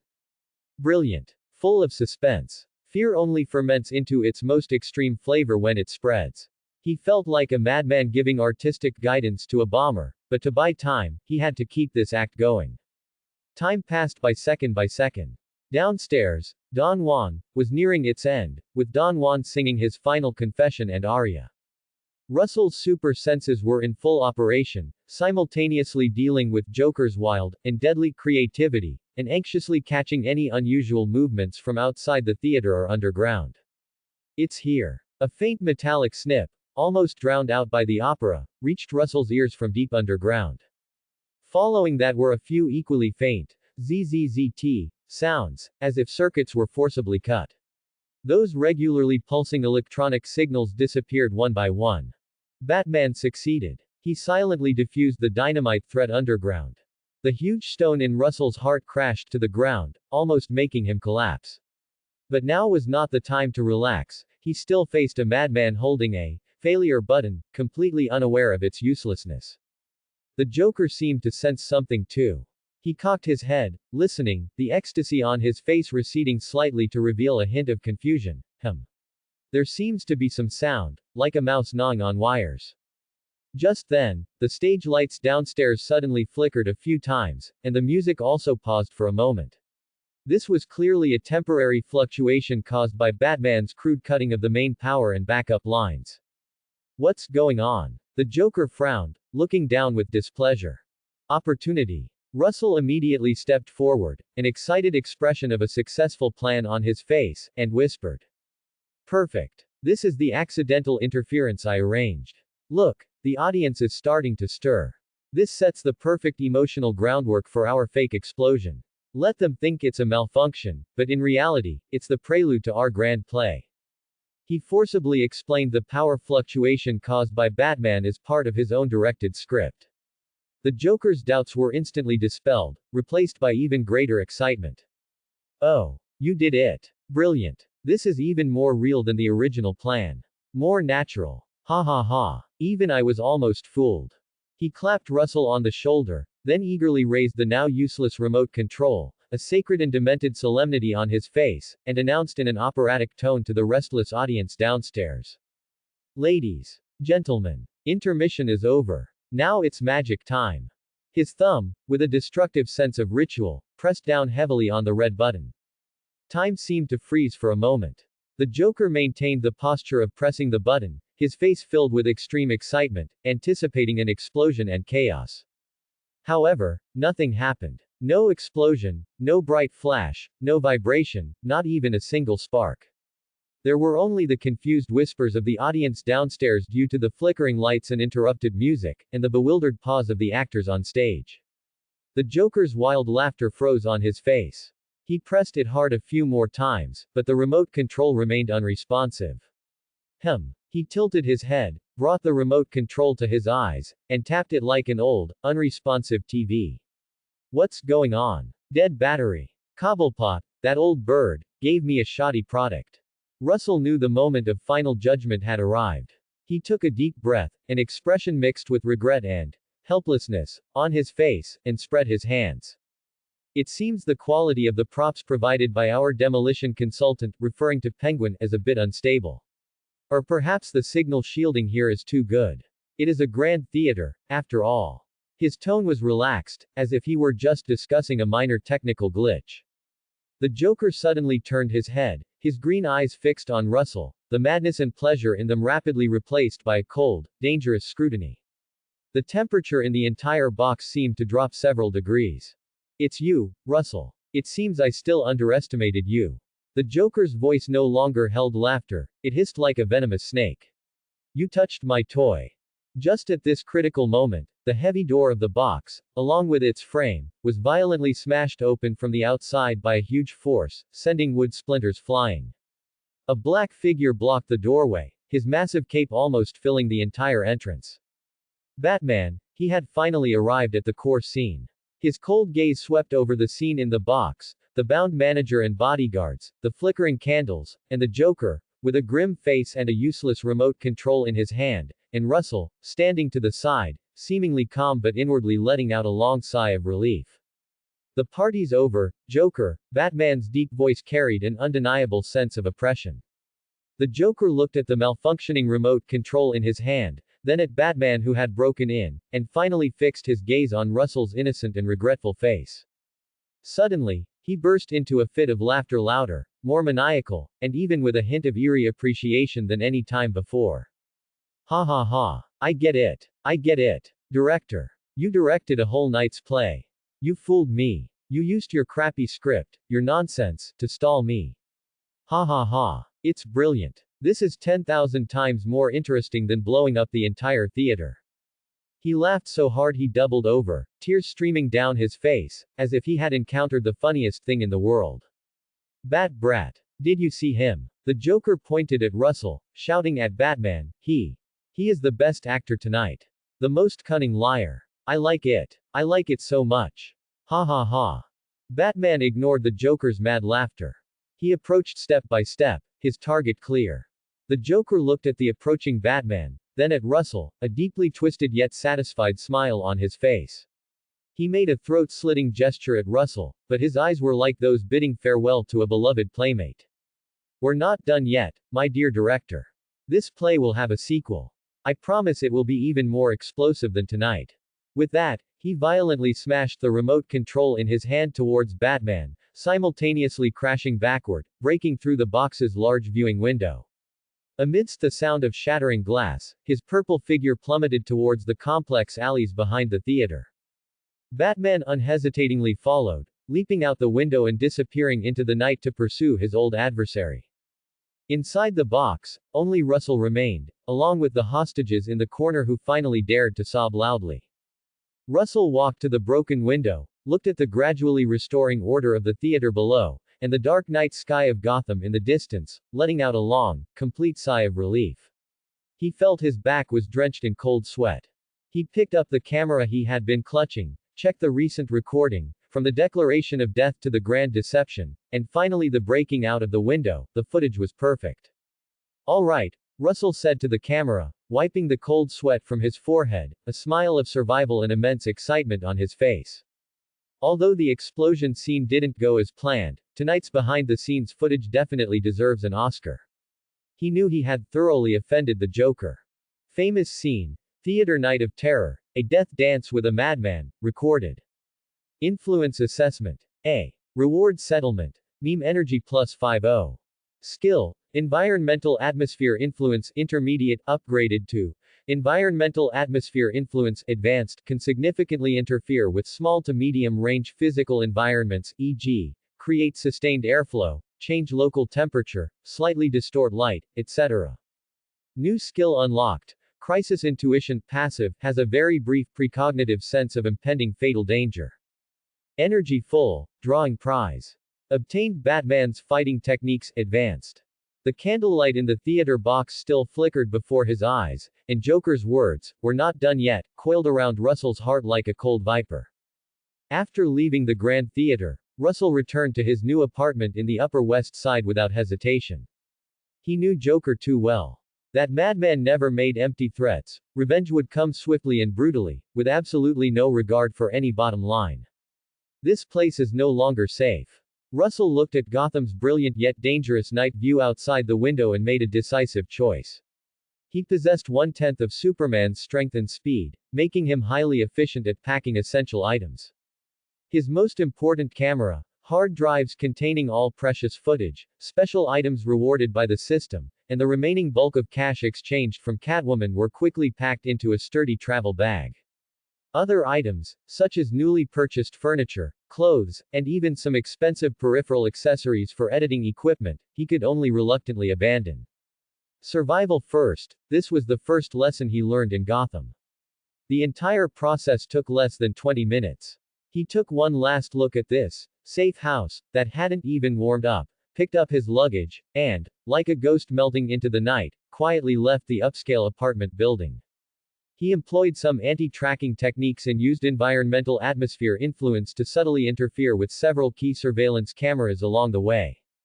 Using cash, he rented a one-bedroom apartment even more dilapidated than his first, in a mixed, old neighborhood near Gotham University.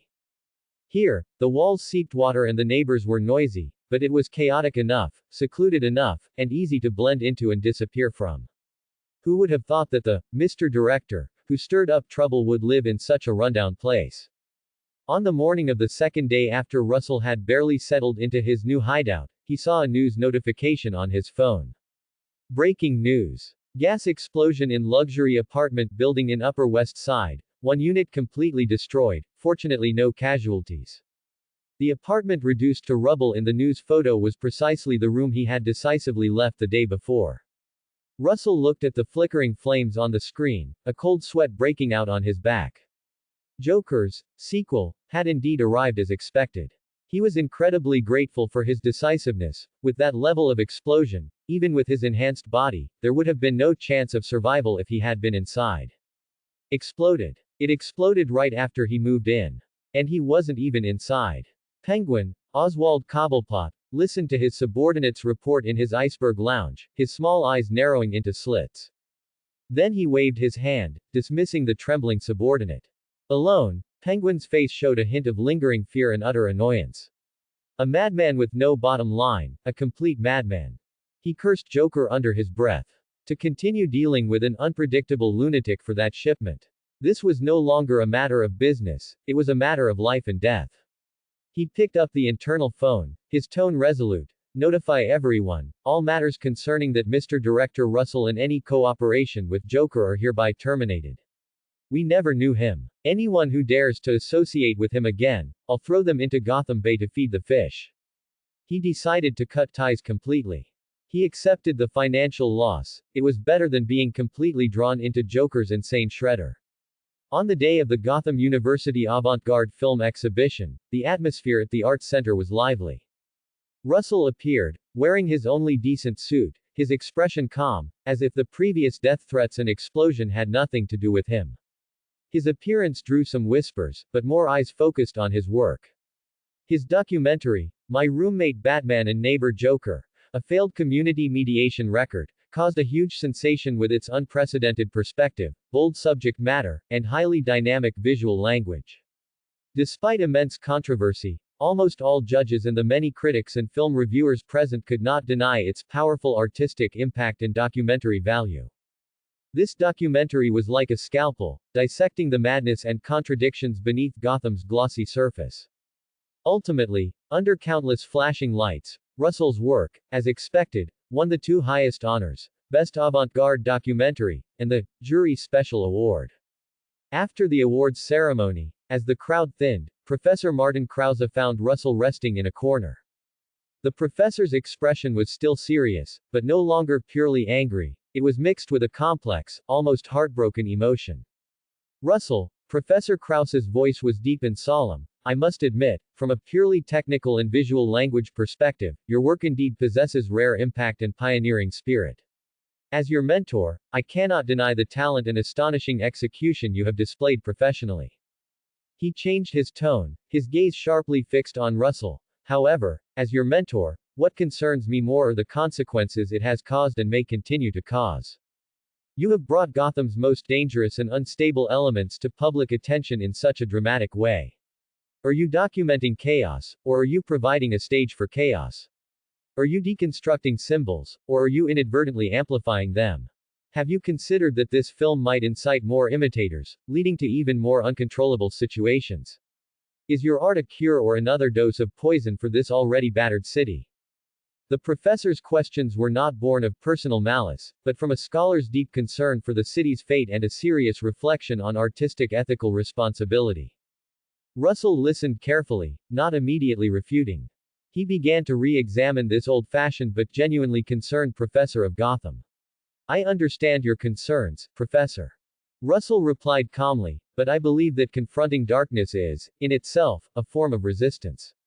Concealment and neglect have never made Gotham better. Just then, a teasing voice interjected. Wow, a profound philosophical discussion. It seems our newly crowned award winner has quite a few troubles too. Bruce Wayne walked over, champagne glass in hand, wearing his signature, slightly frivolous smile. He first nodded politely to Professor Krause. Professor, relax a bit, art is always full of controversy. Then he turned his gaze to Russell, scrutinizing him from head to toe, and whistled. Honestly, buddy, that film was powerful. I'm already thinking of investing in your next one. Have you considered joining Wayne Pictures? Bruce Wayne laughed heartily, patting Russell's shoulder with great enthusiasm. Mr. Wayne, you flatter me. Russell maintained a polite smile, not directly answering the question about joining, but cleverly steering the conversation back to the work itself. I merely recorded what I saw.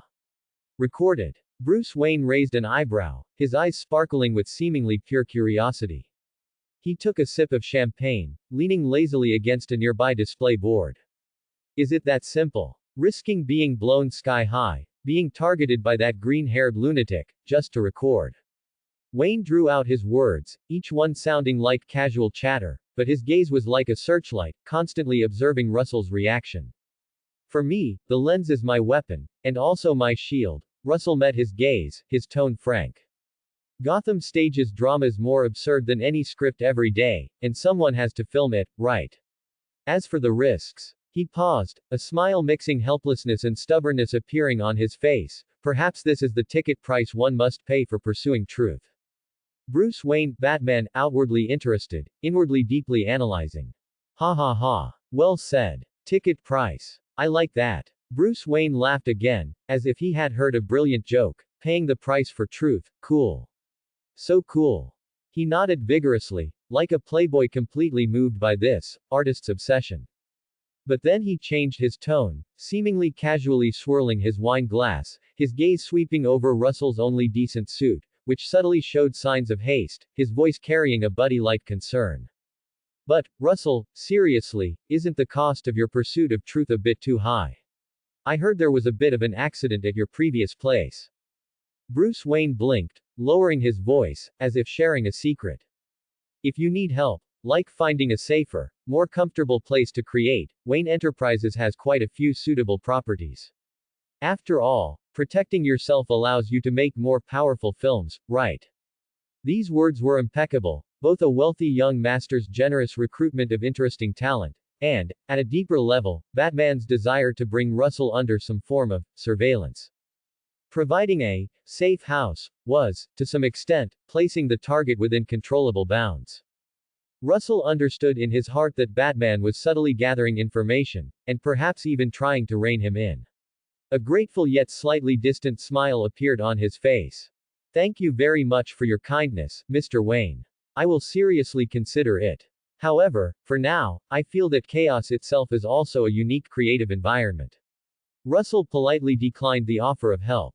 Bruce Wayne looked at him deeply, his gaze seeming to sharpen for a moment, but quickly covered by nonchalance.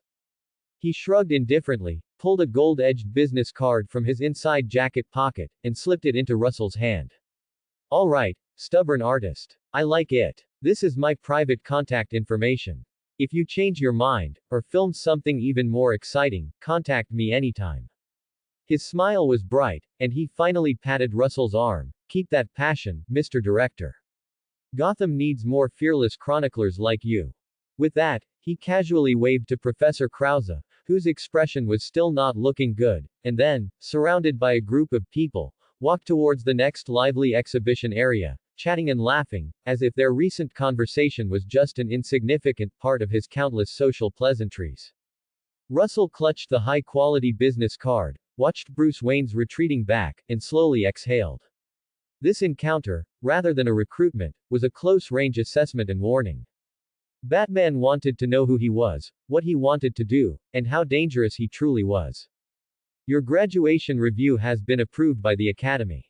Take care of yourself. Professor Krause watched Wayne leave, then looked at Russell, and finally just sighed heavily, leaving a single sentence before turning and departing.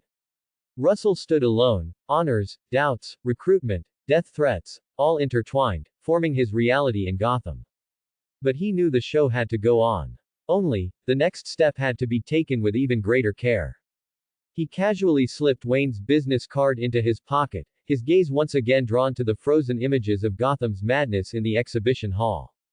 Russell's documentary, My Roommate Batman and Neighbor Joker, was like a giant rock thrown into the stagnant waters of Gotham, creating ripples far beyond imagination.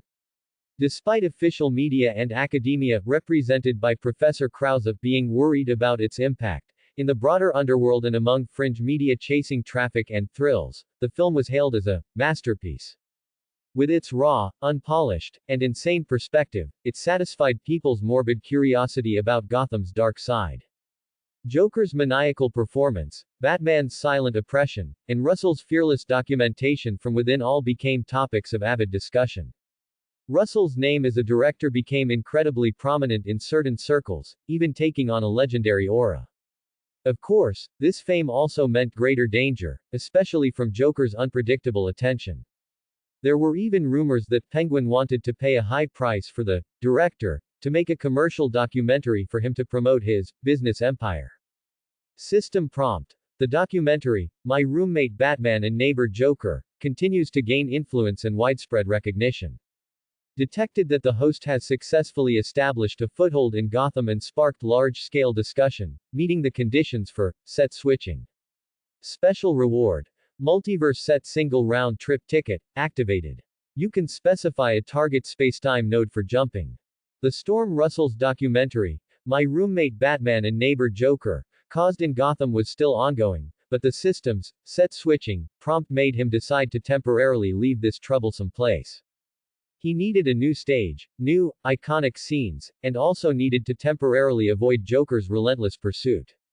He didn't hesitate. In Gotham, having just won an award, he was at the peak of his popularity and had attracted the attention of all forces, making it a good time to disappear temporarily and let the hype cool down. Activate ticket. Target world, Marvel Universe. Time node, 1940, New York. He chose an earlier time point, an era where the shadow of World War II loomed but the United States had not yet fully entered, an era of booming technology and more opportunities. Command confirmed. Multiverse set single round trip ticket, consumed. Target coordinates located. Marvel Universe, time node, 1940, New York. Jump initiated. The sensation of spacetime transformation enveloped him again. When the surroundings stabilized, Russell found himself standing on a bustling New York street. Old cars honked, newsboys waved newspapers shouting about the war in Europe, pedestrians' clothing had a distinct 1940s style, and the air was mixed with gasoline, dust, and a vibrant energy belonging to an old era. He quickly adapted to the environment, using his remaining cash. Fortunately, gold was hard currency in any era, to get a decent outfit and rent a simple apartment. His primary task was to establish himself and find an opportunity to contact the target person. His goal was clear: Howard Stark. This genius inventor, future founder of Stark Industries, was one of the representatives of cutting-edge technology in this era. In the 1940s, an era still deeply entrenched in racial segregation, an Asian face trying to directly contact a top-tier figure like Howard Stark was nothing short of a fantasy. Russell was well aware of this, so he didn't rush in, but instead turned his attention to the recruitment information for entry-level technical positions publicly released by Stark Industries. With his knowledge base far exceeding the era superbrain, Russell easily passed the written test, entering the interview with a near-perfect score. At the interview, several mid-level technical supervisors from Stark Industries looked at the young Chinese man before them with scrutiny and doubt. Russell answered their several routine technical questions fluently, even delving into deeper discussions. But this did not completely dispel the interviewers' doubts until one of the supervisors, perhaps with a testing mindset, brought up a problem their team was currently working on: a new type of aerospace alloy material that was prone to fracture under extreme stress.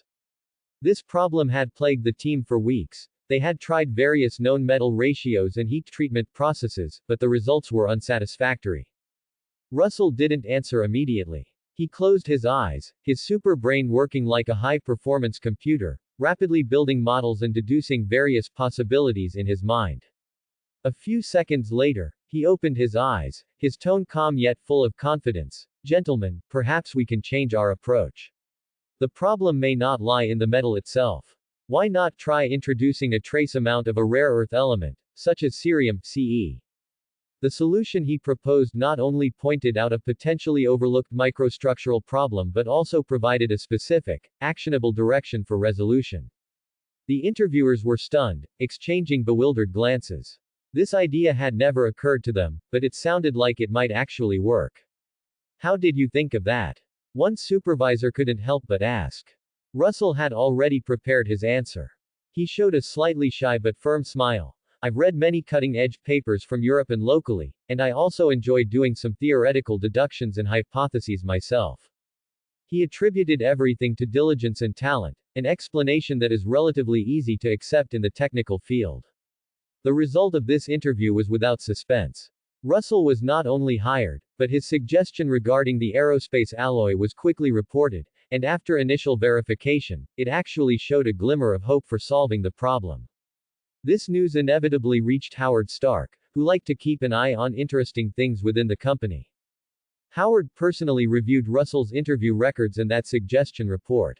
He stroked his chin, looking at the ideas in the report, which, though expressed with a touch of youthful awkwardness, were extremely ingenious and even subtly surpassed current understanding in materials science, and his eyes showed intense interest. A young man who can think outside the box. Or was it a fluke? Howard habitually doubted everything, but he believed in results more.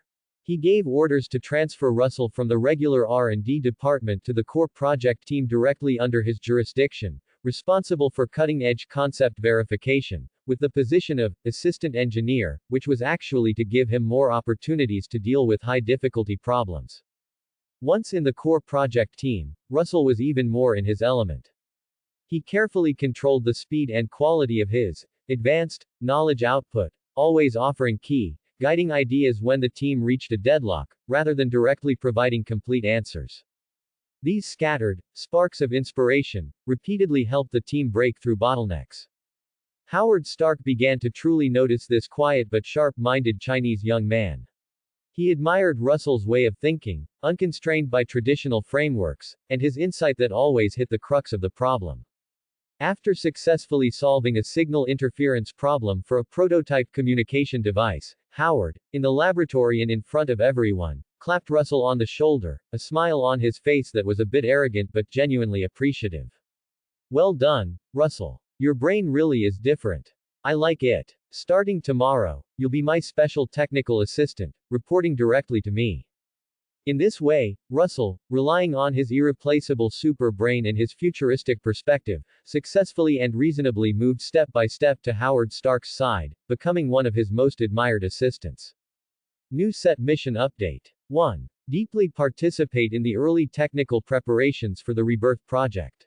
2. Obtain the original super soldier serum formula or core data. Hint. Iconic scenes, and meme energy, obtained in this set will be calculated independently. Current meme energy, 10/100ths, obtained for continuously influencing Howard Stark and project progress. Standing in the spacious and bright laboratory of Stark Industries, looking out at the 1940 New York sky, Russell knew that he had obtained the admission ticket to participate in the grand drama that was about to unfold. Time flew, and in the blink of an eye, it was 1943. With the drastic changes in the European War, the United States also chose to declare war on Germany. Russell, with his ahead of his time inspiration and his understanding and execution of Howard Stark's wild ideas, had long become one of the genius inventor's most trusted assistants. He even began to come across vague information related to cooperation with the Strategic Scientific Reserve (SSR), learning that a highly classified project called the Rebirth Project was underway, led by a Dr. Abraham Erskine.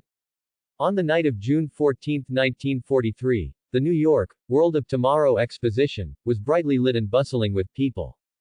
Stark Industries' booth was undoubtedly the center of attention, with its suspended car prototype and various futuristic technology concept models attracting admiring gazes. As Howard Stark's assistant, Russell was coordinating work near the booth, while his eye of the fourth wall habitually scanned the crowd, looking for potential clues for famous scenes. His gaze quickly locked onto two familiar young men, Bucky Barnes and Steve Rogers, the future Winter Soldier and Captain America. Bucky was wearing a brand new army uniform, standing tall and quite noticeable in the crowd. Steve, however, looked out of place beside him, small in stature, wearing an ill-fitting old suit. More importantly, Steve's face bore fresh bruises and marks, with a split lip, clearly having just experienced a conflict. Despite his disheveled appearance, there was no trace of timidity in Steve's blue eyes, only a stubborn determination. Steve Rogers, physically injured, mentally resolute, full of interest in technological displays. James, Bucky, Barnes, worried about his friend, putting on a brave face. Russell immediately realized this was a crucial point before Captain America's birth. Steve had just failed his physical examination and subsequently gotten into a conflict, and Bucky was trying to distract his dear friend with this technology feast. He straightened his Stark Industries employee badge and walked naturally towards the two. "Good evening, gentlemen," Russell offered a professional smile, his gaze briefly lingering on the scars on Steve's face before turning to the suspended car prototype they were observing, interested in this. Bucky's eyes lit up when he saw Russell's employee badge. "Wow, you're from Stark Industries. Can this thing really fly?" He tried to liven the atmosphere with an excited tone. Steve was very interested in the technology of this futuristic device. He pointed to the levitation mechanism and asked seriously, "Sir, would you mind introducing this technology to us? It looks too magical." To see a maglev car in the 20th century, one couldn't help but marvel at the wisdom of the Stark family. It has a powerful electromagnetic array installed at the bottom, but it's not simple repulsion. It forms a closed loop with the conductive grid laid on the ground. Russell explained the principle in simple terms, while subtly using environmental atmosphere influence to subtly focus the booth lights on key components, making the explanation more intuitive. As for energy, he continued, we use Mr. Stark's improved high-density battery packs. Although the range still needs improvement, it's already far ahead of existing technology. Steve listened intently, asking more in-depth questions from time to time. Bucky looked at his friend, who was rarely so engaged, and cast a grateful look at Russell. Russell steered the conversation to other exhibits. Over there, we also have portable communication devices that we're developing. While still bulky, they are much lighter than existing military radios. Would you like to take a look? He perfectly played the role of an enthusiastic and professional technology explainer, satisfying Steve's thirst for knowledge and distracting him from his own predicament with novel technology, while avoiding direct contact with his sensitive injuries and failed physical examination experience. This seemingly accidental technological exchange left a deep impression on Steve. This was the first professional who didn't look down on him because of his appearance or injuries, but instead seriously discussed technology with him.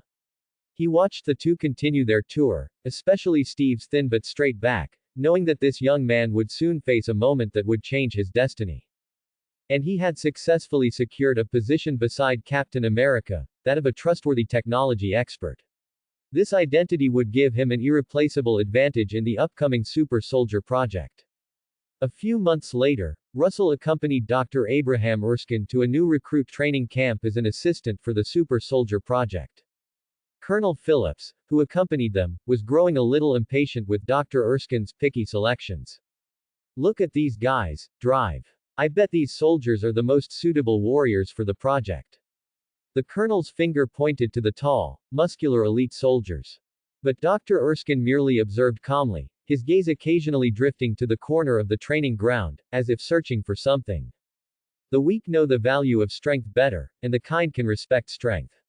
The Super Soldier project amplifies a person's good and evil. We have failed once already. What we need is not just a powerful soldier, but a good man. Unable to sway the doctor, Colonel Phillips chose the simplest method. He threw a highly realistic dummy grenade onto the soldiers' training ground, wanting to test their reactions. Then Colonel Phillips shouted, "Boys, grenade." The soldiers who were doing calisthenics were startled. When the grenade landed, the soldiers quickly dropped to the ground and sought cover, except for Steve. While everyone else was dodging, he unhesitatingly threw himself onto the grenade, covering it tightly with his body, and shouted, "Get away." Russell, witnessing everything, was frantically taking photos, watching the scrawny Steve squirming on the ground, yelling, "Stay away from me." These were invaluable and rare materials. The grenade did not explode, it was just a test. Dr. Erskine looked at Steve Rogers with satisfaction. He had an impression of this young man. Steve's reason for joining the army was to fight bullies and protect others. It was this pure sense of justice that moved the doctor, and so, with the doctor's recommendation, Steve successfully enlisted for the 5th time. Dr. Erskine quickly walked forward and helped Steve up. Did you know that was a dummy grenade? No, sir, Steve wiped the dirt from his face. Then why did you do it? Steve's answer was simple and firm. When danger comes, someone always has to step up. Dr. Erskine nodded in satisfaction and said to Russell and the colonel, who were taking photos, "I think I've found the perfect soldier. Russell, you've been a technology exhibition presenter, so please introduce the project to our protagonist tonight." Dr. Erskine entrusted Russell with the task of introducing the project, which also gave Russell an opportunity to lay out his plans. "He's the one," the doctor told Colonel Phillips, his tone leaving no room for doubt. Russell stepped forward at the appropriate moment, adding, "The doctor is right. It's better to give power to someone who yearns to protect others than to someone who only wants to prove their own strength."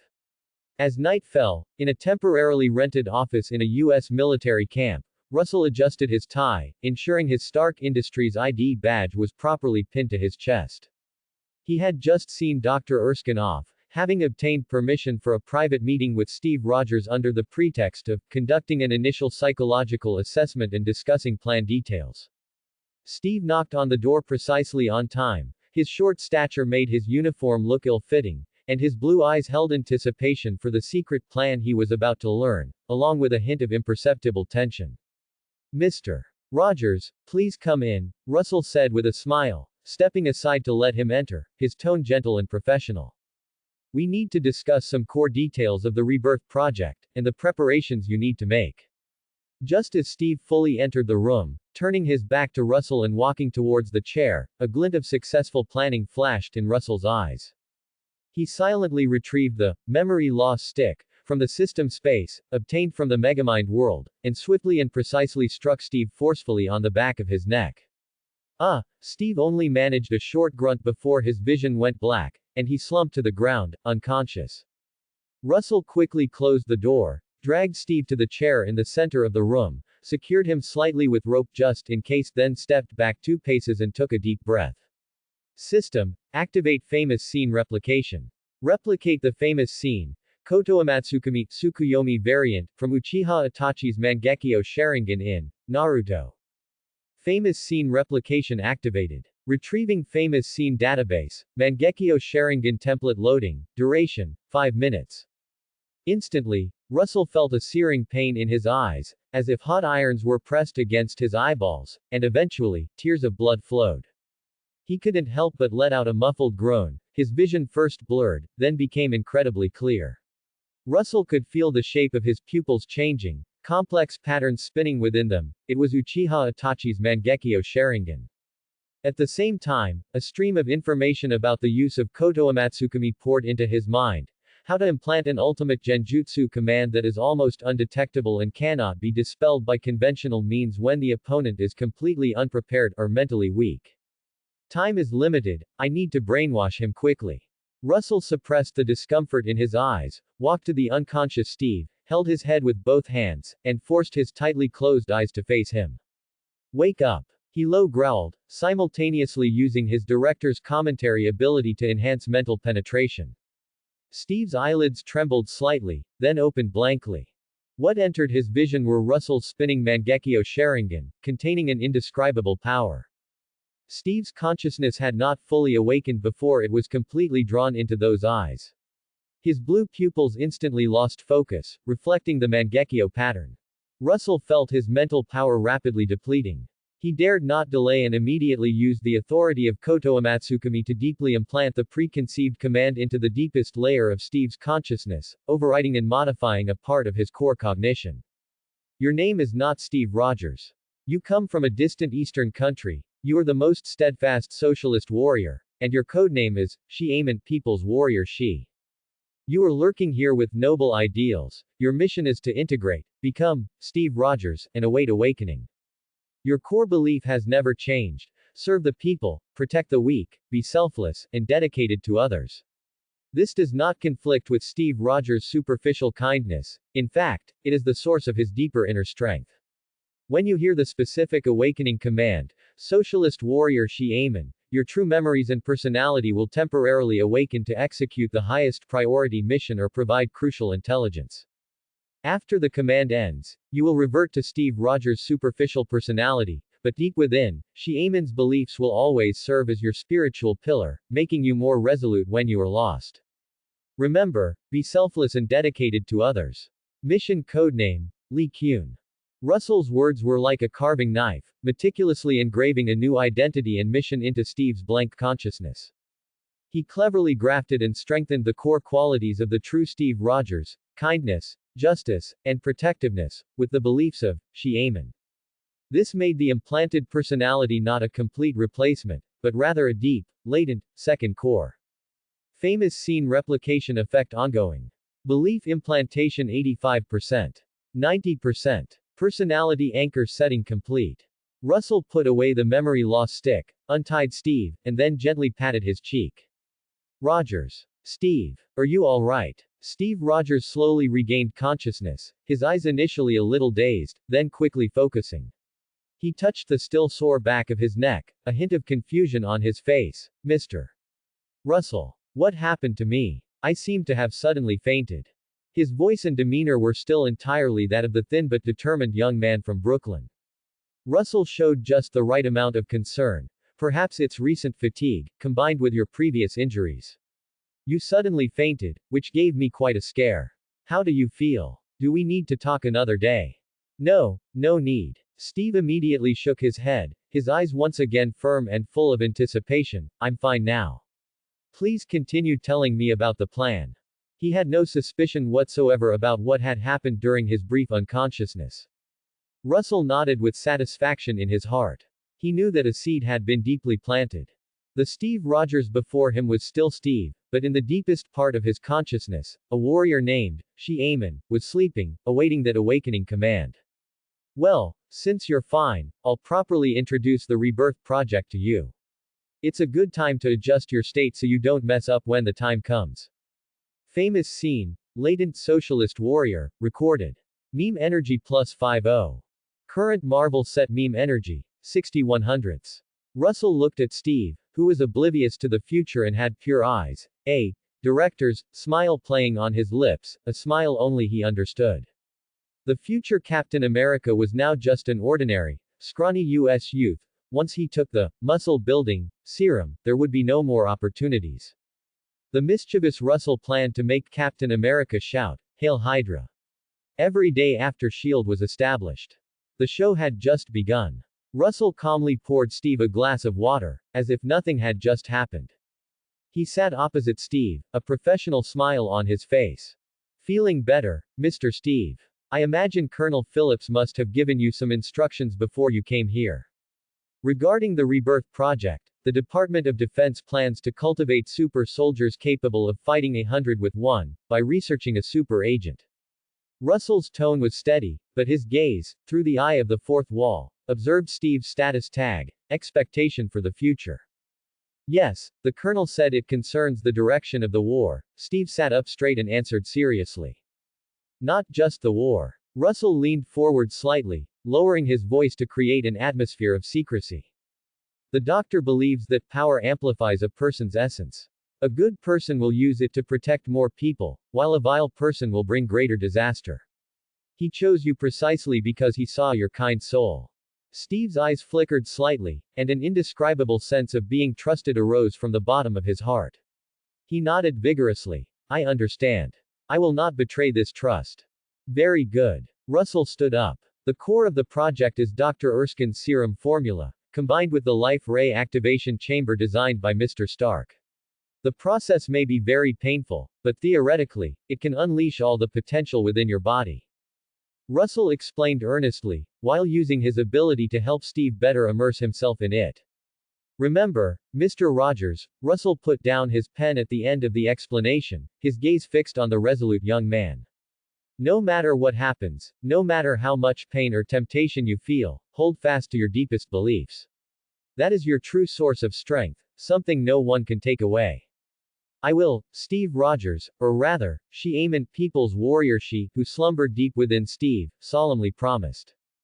After seeing Steve off, Russell leaned against the doorframe, watching the slender figure disappear into the night. He knew that he had planted a time bomb, completely under his control, at the most crucial stage of Captain America's birth. Later, he would carefully train Captain America to become a mage, wielding a shield in one hand and casting spells in the other. The scene would be simply too beautiful. New set task update. 1. Ensure the smooth progress of the Rebirth Project experiment. Must complete. 2. During the experiment, record the iconic scene of Captain America's birth. Must complete. 3. Seize the opportunity to obtain the original super soldier serum formula or core data. Optional. A few days later, at a secret base of the Strategic Scientific Reserve (SSR). The atmosphere in the laboratory was solemn, and a massive life ray activation chamber stood like a metal chrysalis in the center of the testing area. Howard Stark was performing a final check of the energy readings, while Dr. Erskine was preparing for the serum injection. Colonel Phillips and Agent Peggy Carter stood before the observation window, their expressions serious. As Howard's technical assistant and Dr. Erskine's temporary liaison, Russell had limited movement privileges within the laboratory. He wore a high-level pass around his neck and casually held his camera, which others might have taken for some new type of recording device. Steve Rogers was already lying in the injection chair. He wore only shorts, his thin body appearing even more fragile on the cold metal chair, but his eyes were incredibly firm. Energy matrix stable, Stark. Russell assisted Howard with the final system calibration, while the eye of the fourth wall scanned the entire scene. Howard Stark, focused, slightly excited. Abraham Erskine, anticipatory, nervous, with a hint of worry. Peggy Carter, concerned, trusting, expectant. Colonel Phillips, skeptical, but still holding a glimmer of hope. Steve Rogers, resolute, fearless, with his sense of belief at its peak, deep personality stable. All departments, prepare. Dr. Erskine's voice echoed through the laboratory via microphone. He picked up the vial of serum, shimmering with a faint blue light, and walked towards Steve. Russell quietly adjusted the camera's angle and pressed the record button. He knew that a historic moment was about to arrive. Serum injection begins. Dr. Erskine injected the serum into Steve's body, then quickly retreated. Howard Stark slammed down the control lever. Activate. Dazzling blue and white energy instantly filled the activation chamber, completely engulfing Steve's figure. His muffled screams of pain emanated from within the chamber, as the energy surged and reshaped his muscles and bones. Everyone behind the observation window held their breath. Russell stared intently into the chamber, his camera faithfully recording every detail. Recording the iconic scene of Captain America's birth, completion 65%. 80%. 100%. Perhaps due to Steve's unwavering belief, the injection of the super agent proceeded more smoothly than in the original story. The energy glow gradually diminished, and the hatch slowly opened. Amidst the swirling steam, a tall, muscular figure, with perfectly sculpted muscles like a Greek statue, slowly rose from the chair. He was no longer the scrawny Steve Rogers, but Captain America. My God, Peggy Carter couldn't help but whisper. Colonel Phillips's eyes widened, his face filled with disbelief. Howard Stark whistled, a proud smile on his face. Just then, an accident occurred. A spy agent, hidden within the SSR and acting on Hydra's orders, seeing the experiment succeed, knew he could wait no longer. He suddenly drew his pistol, shouted, "Hail Hydra!" and aimed at Dr. Erskine.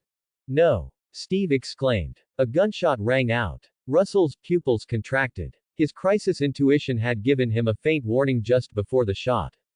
He used environmental atmosphere influence to slightly disturb the airflow next to the assassin. This environmental atmosphere influence was not enough to stop the bullet that had already been fired, but it caused the assassin's bullet to go astray. PFF'd. The bullet struck Dr. Erskine's chest, but not his heart. The doctor grunted and fell. The scene instantly erupted into chaos.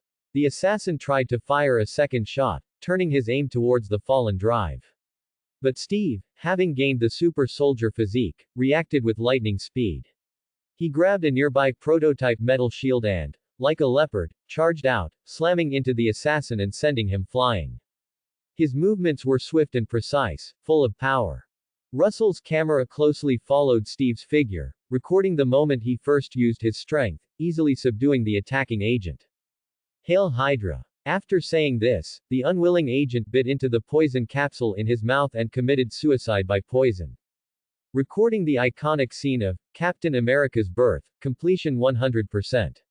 Iconic scene archived.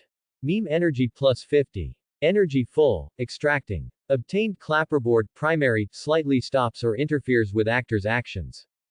With the Hydra agent's suicide by poison, the chaos quickly subsided, and the base's doctor took the fallen doctor to the infirmary for treatment. However, regarding the omnipresent Hydra agents, whether Professor Erskine would wake up alive was truly hard to say. Watching Captain America, who was still unable to adapt to his physical abilities, Russell put away his camera. However, what Russell was more curious about was whether Captain America was currently Steve or Xiamen. He would test it later when they were alone. Dr. Erskine was rushed to the medical room, his life hanging in the balance. Steve Rogers, now the tall and robust Captain America, stood somewhat at a loss in the center of the laboratory, trying to adapt to his new body full of strength, his eyes a mix of worry for the doctor and shock at his own transformation. Carter hurried to his side, her voice filled with concern. How do you feel?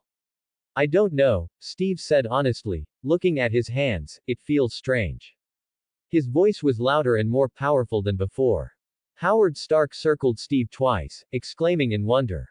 Perfect. Erskine's formula, combined with my energy matrix, is a masterpiece of God. Look at these muscle lines, this metabolic level, a natural war machine. Colonel Phillips walked over, patting Steve's firm arm, his tone complex. Well, kid, it seems the doctor was right. You are now our most valuable asset.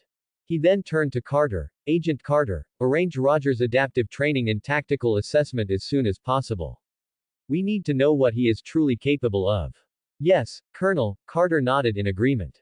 Weeks after the successful experiment, events did not unfold as Steve had expected, leading directly to the battlefield. The Strategic Scientific Reserve, SSR, and the War Bonds Department jointly launched a plan. Captain America would go on a national tour, selling war bonds through stage performances and appearances to boost morale on the home front. All-out weapon promotion, war bonds are unsellable, help Uncle Sam. It could only be said that it was indeed the US, never disappointing when it came to making money. However, how much of the money sold would be sent to the front lines remained unknown. On a makeshift stage in New York, Steve, dressed in a red, blue, and white costume, his face painted, holding a paper shield, awkwardly followed a group of dancers, repeating simple dance steps. The audience's applause was sparse, more out of curious glances than respect for a warrior. Although Steve's movements were clumsy, he still perfectly completed his performance task. The superhero bonds sold very well. Look at me, Carter. Backstage, Steve dejectedly took off his mask and said to Peggy, who had come to visit, I was supposed to go to the battlefield, but now I'm like a circus joker. You are providing crucial support to the front lines, Steve. Carter tried to comfort him, but her eyes also revealed a hint of helplessness. By dancing, Steve gave a bitter smile. Just then, Russell walked by with some prop documents. He saw Steve and Carter and greeted them. Isn't this our US superstar? How was today's performance? Terrible, Mr. Russell, please don't tease me, Steve sighed, I feel like a joke. Carter left first due to another assignment. Russell looked at the dejected Steve, a thought stirring in his mind. This was a perfect opportunity to test the effect of Kotoamatsukami, Tsukuyomi variant, and deepen his influence. Want to talk somewhere? Perhaps I can offer another perspective. Russell suggested, simultaneously using environmental atmosphere influence to soften the light of a lone lamp in a backstage corner, creating an atmosphere conducive to conversation. Steve hesitated for a moment, then nodded. His friend Bucky had already gone to fight on the front lines, and Russell was one of the few people he could confide in. The two went to a small storage room backstage. Russell closed the door, isolating them from the outside noise. Feeling lost, aren't you, Captain? Russell leaned against a box, his tone calm, feeling like you've been made into a showpiece, far from the real battle. Yes, Steve admitted, his blue eyes filled with confusion. Is this power just for dancing fancy steps on stage? I've had enough. I should be on the front lines, not selling bonds in this circus. Eye of the fourth wall showed Captain America's psychological state, self-doubt, lack of self-worth. I understand how you feel, Russell agreed, then changed the subject. But have you ever considered that war doesn't just happen in the trenches? Support from the rear, morale boosting, and financial security are equally crucial in determining victory. Every bond you sell is the lubricant for US military industry, producing more bullets to shoot at those fooled Nazis. He paused, observing Steve's reaction.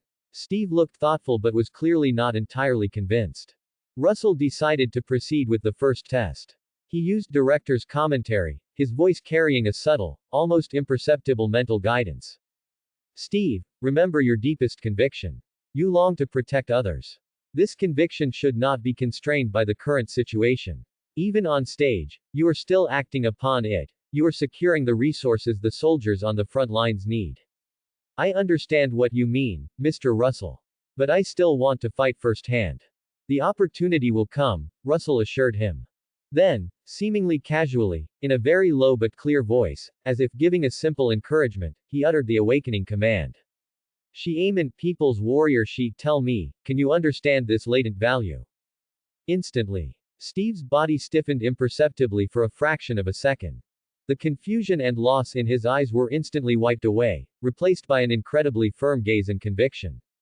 I can understand, a voice more steady and concise than Steve's usual tone rang out, but immediately returned to normal, lurking as for ultimate victory, every form of struggle has its meaning. This sentence was almost instantaneously connected, so fast that one might think it was an illusion. Comrade she aim people's warrior she, let's have a pre-war oath first. Recite the core values to check if you've forgotten them while lurking. Russell picked up the camera in his hand and aimed it at Captain America, who was preparing to recite. Prosperity, democracy, civilization, harmony. Steve clenched his right fist and held it to his chest. Looking at Captain America in the camera, Russell, trying to maintain professionalism, still burst out laughing. After reciting, Steve shook his head, his eyes returning to their previous confusion, but seemingly with a few more points of forced self-conviction and determination. Sorry, Mr. Russell, I got distracted. I think you're right, I shouldn't complain. This is also part of the battle. Russell felt much more at ease. The effect of Koto Amatsukami Tsukuyomi variant was flawless. The latent personality could not only be awakened but also understand complex commands and respond in a way that fit the surface personality's logic in an extremely short time, then seamlessly switch back. It's great that you can think that way, Captain. Russell showed a relieved smile. Remember, no matter where you are, hold on to your inner conviction. Whether it's the stage or the battlefield, that is the source of your strength. Russell patted Steve's shoulder and left the cubicle. Steve stood alone, savoring the conversation he had just had. He always felt that Mr. Russell's words seemed to possess a peculiar power, always enabling him to clear the fog and find direction. He clenched his fists tightly. Although he still disliked the tour, he decided to face it with a more positive attitude. This is also a battle, he told himself, his eyes becoming firm again. As for Russell, who had left, he was in a cheerful mood. The test was a complete success, and he had also captured such valuable video footage. However, he knew that, according to the plot, Captain America's national tour would not last much longer. When the real mission arrived, what different energy would a super soldier, with a red belief, buried deep within him, unleash on the battlefield? He was immensely looking forward to it. New filming location mission progress update. Mission 1. Ensure the smooth progress of the Rebirth Project experiment. Completed. Mission 2. During the experiment, record the famous scene of Captain America's birth. Completed. Mission 3. Seize the opportunity to obtain the original super soldier serum formula or core data. In progress, monitor Dr. Erskine's condition. Thanks for watching.